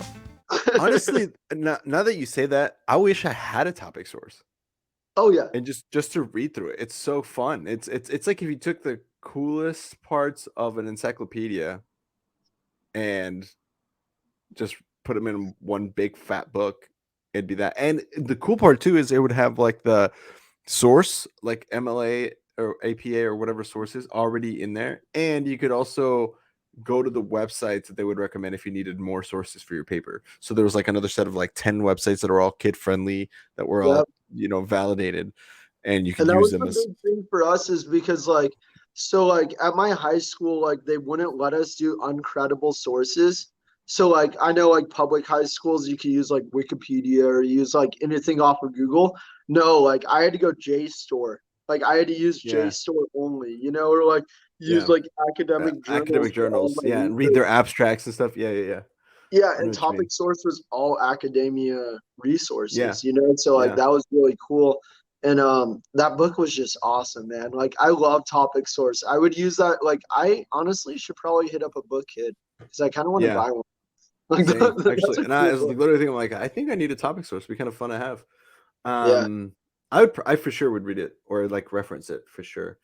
And the science book. The science book was also pretty cool. Yeah, dude. The one page that's not in the science and not in the sample of the science book, but or 2 pages that I think should for sure be that whenever I would go deliver, I would show this section because it wasn't in the sample, and I think it's so cool looking. Is like, well, really, you could do that whole section, but specifically the 2 pages where it shows the muscle system, like the muscular system, Yeah. on like the full body, and it's like the full page of it, and it talks like it points out all the muscles. I'm like, that is so cool. So as a kid growing up, trying to like learn physiology, or anatomy class, that would have been everything I needed. Oh, You know what I'm 100. saying? It's so cool. I mean, everybody loves the chemistry table in the way that it does the chemistry stuff. It is really smart the way it references chemistry, and for studying Well, how purposes, does it's the really body smart. work? That's the But the cool. but the body part, you know what I'm talking about? There's like 10 pages in the science book that has like the skeletal system, muscular system. Yeah. The muscular system was my favorite, but all of that is so cool. So Oh yeah, cool. I like the supernova section. Like the space section was so Yes. cool in that book. Like I would Yeah. just flip through it because like I would just be like, this is so cool. Like I remember Yeah. during deliveries, like I got home like an hour later than all my roommates from the storage unit. They were like, what were you doing? And I was like, dude, I was just flipping through the space section in one of the Yeah, science. it's super cool. It's super cool. No, I understand. I get it. All right, let's see. What was your best sales day? Okay, so this is a pony day in a sense. Okay, so hold on. So pause that. We'll tell that in the ponytail section because I want to hear this. The whole day but was a pony. Yeah. okay, so we'll hear about that day, if you get a chance. And then the last one before we go into ponytail stuff is your favorite breakfast spot. Favorite breakfast spot was also Second Summer. We became really close with Donna, who was the server, and she was like this like Southern grandma that was like really cool. Like we knew about like she like told us about her life. We like told her like what we were doing. Like she like became our friend, right? So like we knew She her would mom. flirt with you occasionally. She'd Yeah, like flirt we with you. knew mom had dementia. She took care of her mom, and she was like, when we left, she's like, oh no, y'all can't leave, and like she would like hug us and stuff, and like she was a host mom at the breakfast spot. It was so cool. Like, I love Donna. Like she was like our favorite dude, and like me and Tyler Hennis to this day, like if I hit up Tyler and was like, hey dude, like you want to go like see Donna? He would be like, hands down, like let's get a plane ticket, like let's go see Donna. Yeah. You know, so it was because of our host or our waitress. That, Dude, like, hell yeah. I love My that. second summer, you gotta love cool host mom, like cool like dinner breakfast spot, like moms, quote unquote. My second summer, I think my first summer too, but for sure my second summer, we knew that it was gonna be our last day at the breakfast spot, and like all the staff came that day, or like that had ever served us or been around us, and even though it was their day off, and they gave us like free breakfast, and they like gave us a goodbye. It was really cool. Yeah, that is cool. I was with Danny that summer, and it was my brother. It was really cool. Gotcha. Yeah, But worst breakfast spot was my best summer though. We literally ate at a Subway Taco Bell combination in a QT every morning, and there was like a McDonald's that was close by too. Like it was so bad. I literally got to the point where I was just like not eating breakfast, and I was just drinking this huge Ugh. monster every single morning. I would just get like the big monster. I would just all right, let's go knock doors. Like it was just like that was last summer. brutal. Yeah. We had a Dunkin' Donuts summer. My fourth summer, we had a Dunkin' Donuts breakfast spot because there was really nothing open in the little remote The town we were in. sausage egg sandwich is so good. It is. I would get it with croissant though, instead of the regular. Same. It was bomb. Yeah, for sure. All right, bro. Let's move into some ponytails. And talk about some shit. This is usually like a 10 to 15 minute, sometimes 20 minute sector. If you have some stories to give us, about your favorite parts of your experience selling books, whether they be crazy, funny, sad, tragic. We've had them all. So, Kyle, take it away, sir. So I'll save the last one for last. That's my best day ever. That was like a super cool day. And yeah, so I'm gonna save that one for last. I do have, I guess I'm trying to think. I mean, I guess my first customer ever was kind of a ponytail in a way. So Jessica Schladweiler, I remember her to this day, right? So I show up and it's like I had that terrible first week, like didn't sell anything, and she's like my first customer ever. um she's like, hey, like I'm in sales, like how's it going? And I'm like, okay, she's in sales, like she gets it. She's like, are you pretty new? And like she like starts like kind of like bashing me in a sense, but like the whole time like she knew she was gonna buy from me, so she was like quizzing me and like going through all of that, and she was like, hey man, I'm gonna take a chance on you. I know that, like, and she's like, have you ever made a sale before? I was like, no, like I haven't like made a sale yet. Like I was just like being like brutally honest with this lady. And at the end she ended up buying Explore and Learns, and she was like kind of reluctant to buy, but she only bought because she wanted to take a chance on me. And that was like, you know, something that like really kick-started my like book selling career, because that made me, you know, just feel really good about myself, because I came off of a 0 week and she was like, you know what, like this is a start to like a big career. I'm gonna take a chance on you because this might be a life-changing moment type of thing. And like she bought those Explorer Learns for me. And then the next like 2 doors in a row I sell. I like hawked a math set and then like sold like an Explorer Learn afterwards. And I was like, damn, like I'm badass. Like, you know, like, Yeah, dude. That yeah. first one is like a special, like, especially when they're like kind like that. You're like, oh, human beings are nice, I swear. Like you can start Yeah. believing in And, humanity again.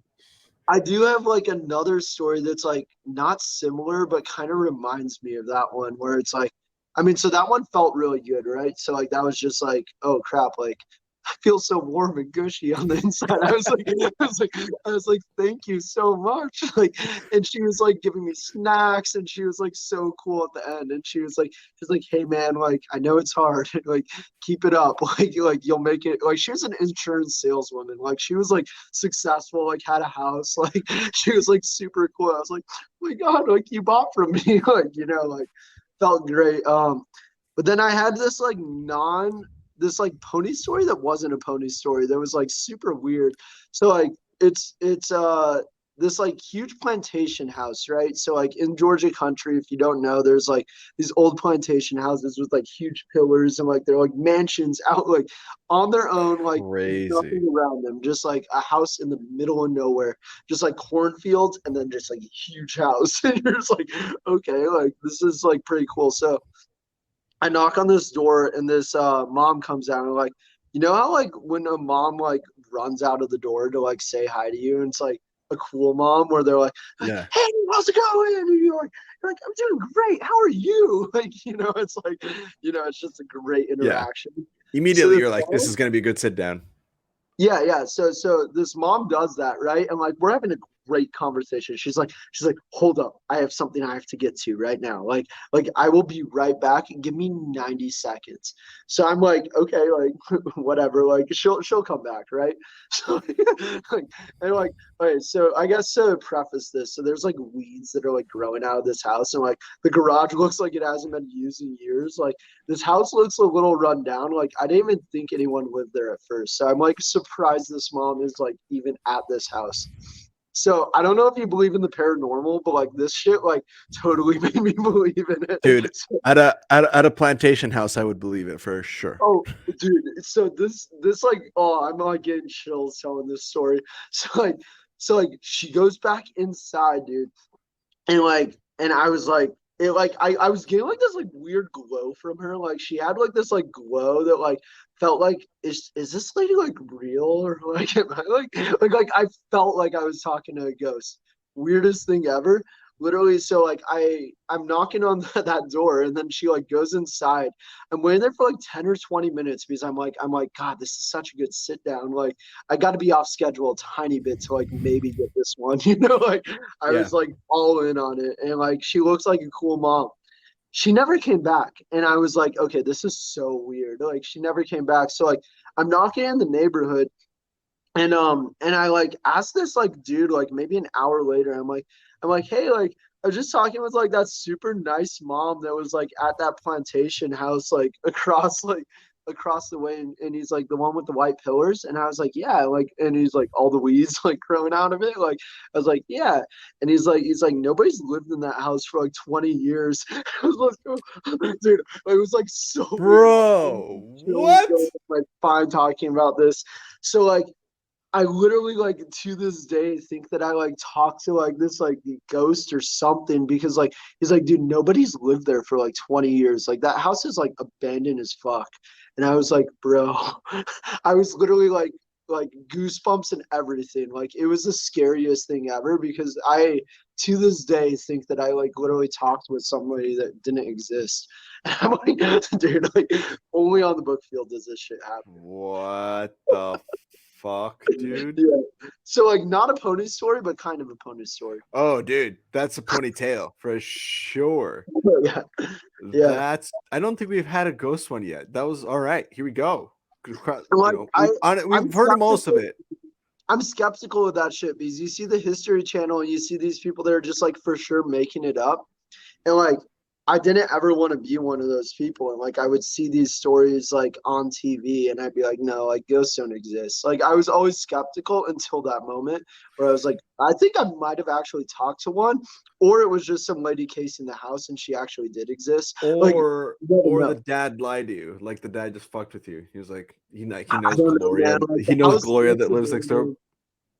Like but the it house looked abandoned. So like there was no car in the driveway. Like I just like inkling knocked on this door. No car in the driveway. Driveway didn't look like it was used for years. House looked abandoned. And then the neighbor said that, and she didn't come back. So like that's fucked, dude. Really weird circumstance. Like I felt years after that. Like I would always pass that house going to like other neighbors are like doing gravy. And I would always just like look back thinking I was just gonna see like a silhouette in the window. Just like looking at me. I was like, she's in your backseat.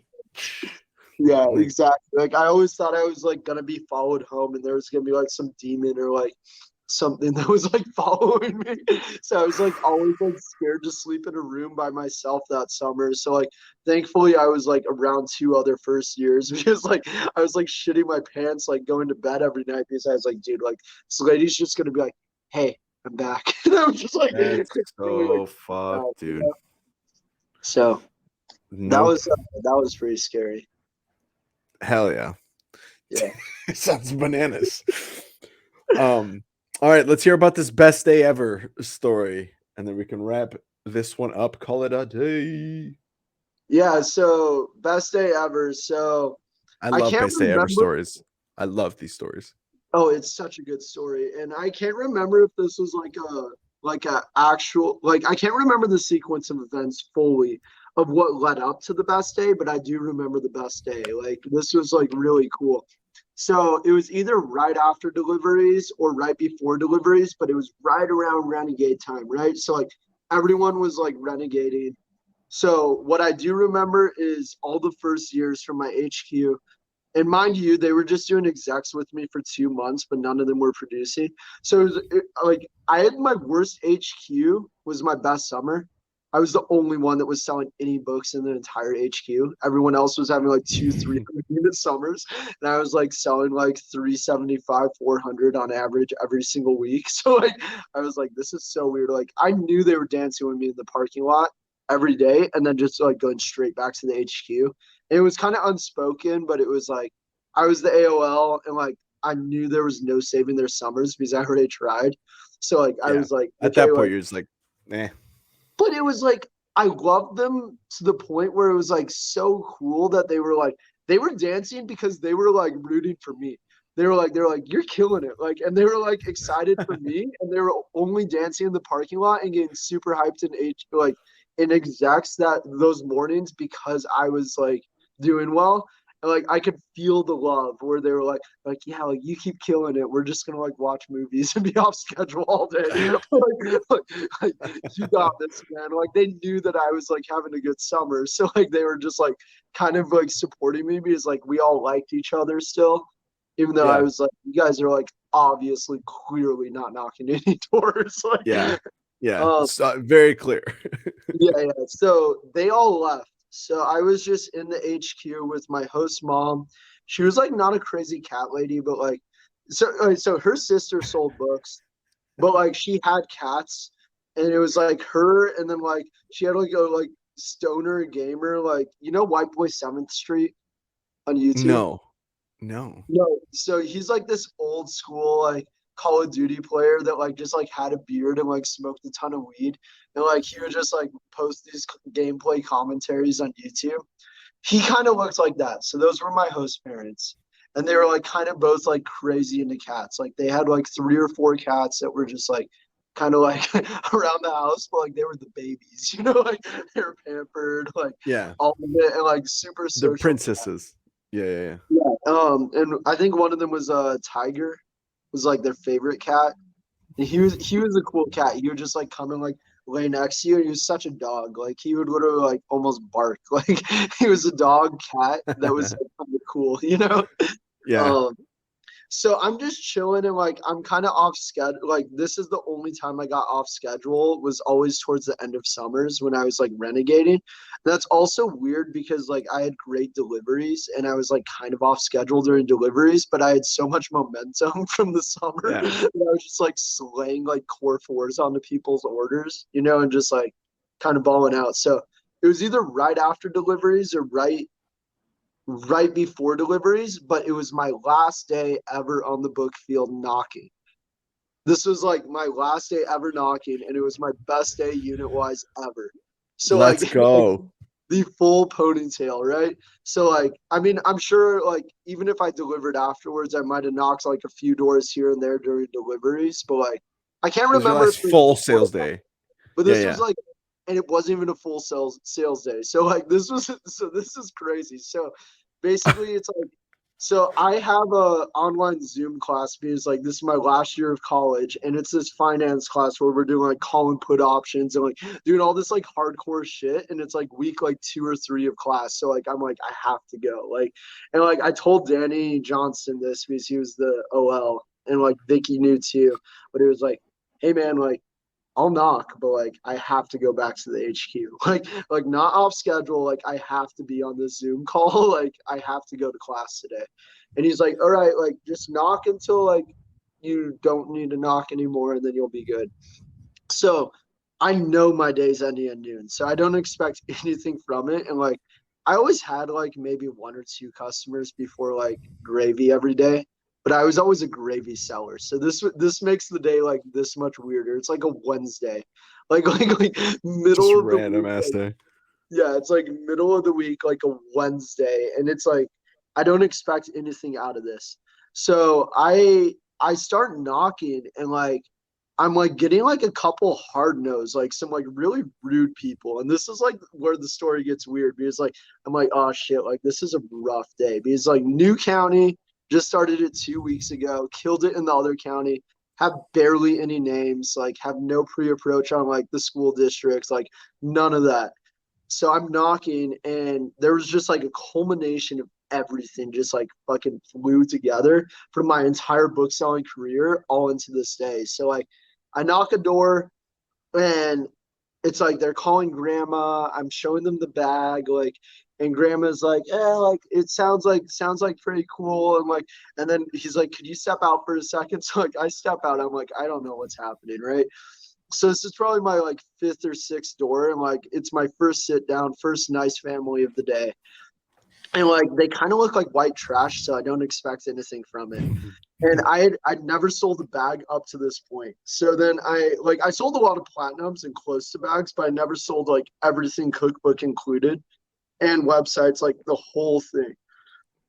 So I go outside, come back, and grandma's like put him on the phone. So then like I go on the phone, and she's like, so you're saying it goes from babies all the way through high school, SAT, ACT prep. I'm like, everything $2,000. Like this is like you get the whole 9 yards, your entire education. You could basically homeschool if you wanted to off of this stuff. And she's like, okay, I'm gonna take a chance. Like, and she's like, okay, like, are you ready for the credit card number? So like, pay in full, buy the bag. So this is like, Boom. yeah. So I'm like already at like 120 units, and I'm like, okay, like this is like a pretty decent day, right? Just sold the bag, like I'm feeling good. Next door I knock, buys a Core 4, and it's like a mom without a husband, and like she just like makes a decision, and she's like, I never decide things without my husband, but like for some reason I want to take a chance on you today. So it's like the second person taking a chance on me, like on this day, and I'm like, okay, I just sold the Core 4 and the bag. So I'm like, this is super weird, and like by this time it's like 10. So I have like 2 hours left, like one goal period. Knock one door, get told no. Knock the next door, and it's this grandma that's like, I have 2 grandkids, but they live in different states. So I show her the adventure library. She's like, all right, like, let me buy 2, one for each grandkid. So she buys, she pays in full, buys 2 adventure libraries. So this is like, I get a little off schedule because like she's like, oh, like I want all the books now. Like I need to like wrap these for Christmas. Like I want like all of the books, right? Or birthday party. Yeah. I can't remember exactly, but basically I drive.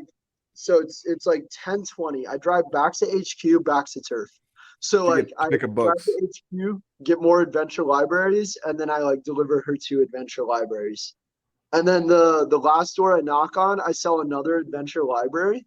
And then I think since it was Renegades, Danny has his phone on. So like I like call him, and I can't remember if he answers or not, but I'm like, hey man, like I'm going to my class now. Like today was a pretty solid day. And I can't remember if he answered or if it was a voicemail. But like I was like doing the math in my head. I was like, what am I sitting at for the day? I was sitting at 255 units before noon going By to my noon, bro. yeah, and I knocked on maybe like 10 doors total and sold like half of them, and they were just all buying like these ridiculous packages, and Stars aligned. everyone paid in full. No weak orders, no like half downs. Like it was just like everyone had like all the cash to pay for this shit. It was in a neighborhood, no names. Like I was literally just like cold knocking, no appointments. That's Like bananas, dude. yeah, super random. So I sold that, and I go to my class, and I remember very vividly. So we had this Boxer channel, like the Good News TD chat, and at night it was like Joe Ignis, who was having like an 11,700 unit summer. Like he was like slaying it, like 1,000 weeks or 1,000 unit weeks, top Yeah. of TV. So Matt Ross is like on the Voxer, and I remember this vividly. It's like Joe Ignis, 8 customers for 160 units, and it was like, but top of TD today, apparently before noon, and like he was like reading this, and he's like he's reading the information. He's like Kyle Evaldson, like coming in, like 5 customers for 255 units before noon, and I was just like. It was like the best feeling ever because I was like, damn, like that is the way to go out, man. That is the best way to go out. It's your last day. Yeah. So that was like one of the poniest of ponytails that I have. That is a great ponytail. Yeah. Yeah. So to this day, I just still think like what happened that day? Like it just felt like the energy was on my side. Like the universe was like, we're just gonna give you abundance today. Like it just like happened, And I'm sure I was selling it too. Like my energy must have been good because you don't just randomly walk into that.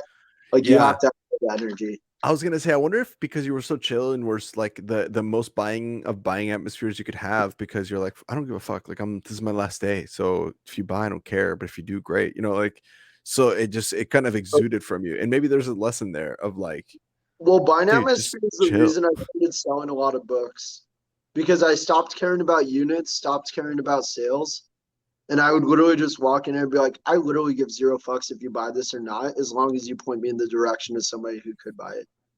And like most people, yeah. The number of times we've heard people say, I blew up or I did better or I had the best week ever or the best summer ever or whatever, that kind of vibe.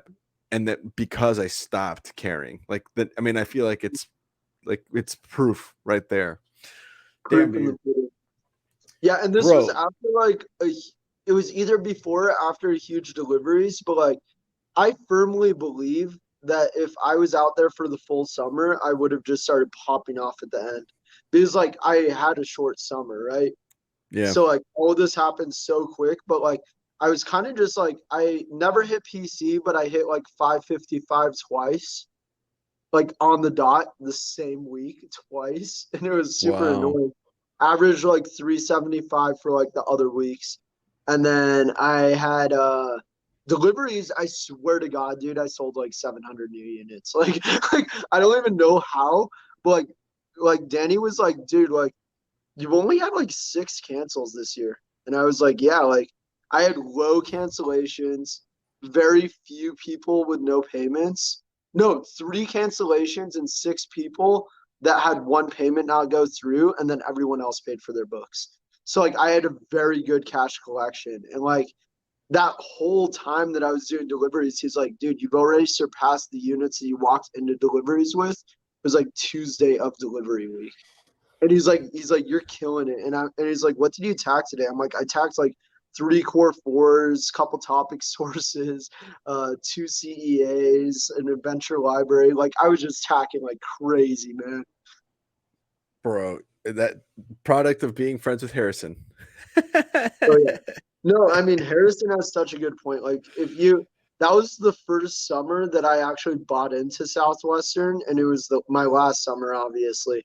But deliveries is so important. Like if you go into deliveries, you could literally like if you're a 5,000 unit producer, you could become a 10,000 unit producer. Like there just is units out there. You know what I mean? Like people are just what is everyone else? And you're talking to everyone buyers. The bag, obviously. Like just tell people what they want to hear, you know? Yeah, dude. That's wild. Damn, dude. Well, Kyle, it has been a freaking blast, dude. We started off with hanging out with cartels to grandma's buying all the sets of books. That was a full ride. 100%. Hey, it's been good. I want to take a quick second. I know I already said this, but I really do want to congratulate you on your sobriety, and I think it's awesome that you recognize that in yourself, and that's something that you're making progress to and becoming a better person. We're here to support the journey, so if you want us to give you a shout out and recognize you every time, I'd be happy to. If you fall off the bike, shit happens, get back on, and we're still there for you. So congratulations, and I hope it continues. I'm honored that you shared some time with us here, and I appreciate it because I know it's kind of the holiday season when we're doing all this recording. I mean, this won't air until like mid-January, but we appreciate you being here. So thanks so much, man. Thanks for having me. And yeah, it was awesome. It's a cool podcast. Dude. Everyone should listen. We're gonna take that soundbite and put it on a trailer somewhere. I appreciate that. Thanks so much, dude. Man, like this is like such a good holiday. Like honestly, like this holiday season has just been really cool too. So good time to be alive. Yes, sir. And cheers to you. And I'm glad you are. Guys, if you want to get a hold of Kyle and learn a little bit more about working with Vivint, we will have contact information. You can either DM us or we can put a link down there. We'll have Kyle share something the way you can get a hold of him. There's no shortage. So just give us a DM. You can find him also at Kyle. Is it the Kyle Evaldson official? Okay. That's the one. So check him out there. It's on the screen if you want to hop in and go towards the end. Thank you so much. My name is Andres Gamboa. We'll call this one an episode for now. You guys catch us on the next one. We'll be with Alex Holbeck, I believe, is the next episode. So on that note, peace out, everybody. Bye.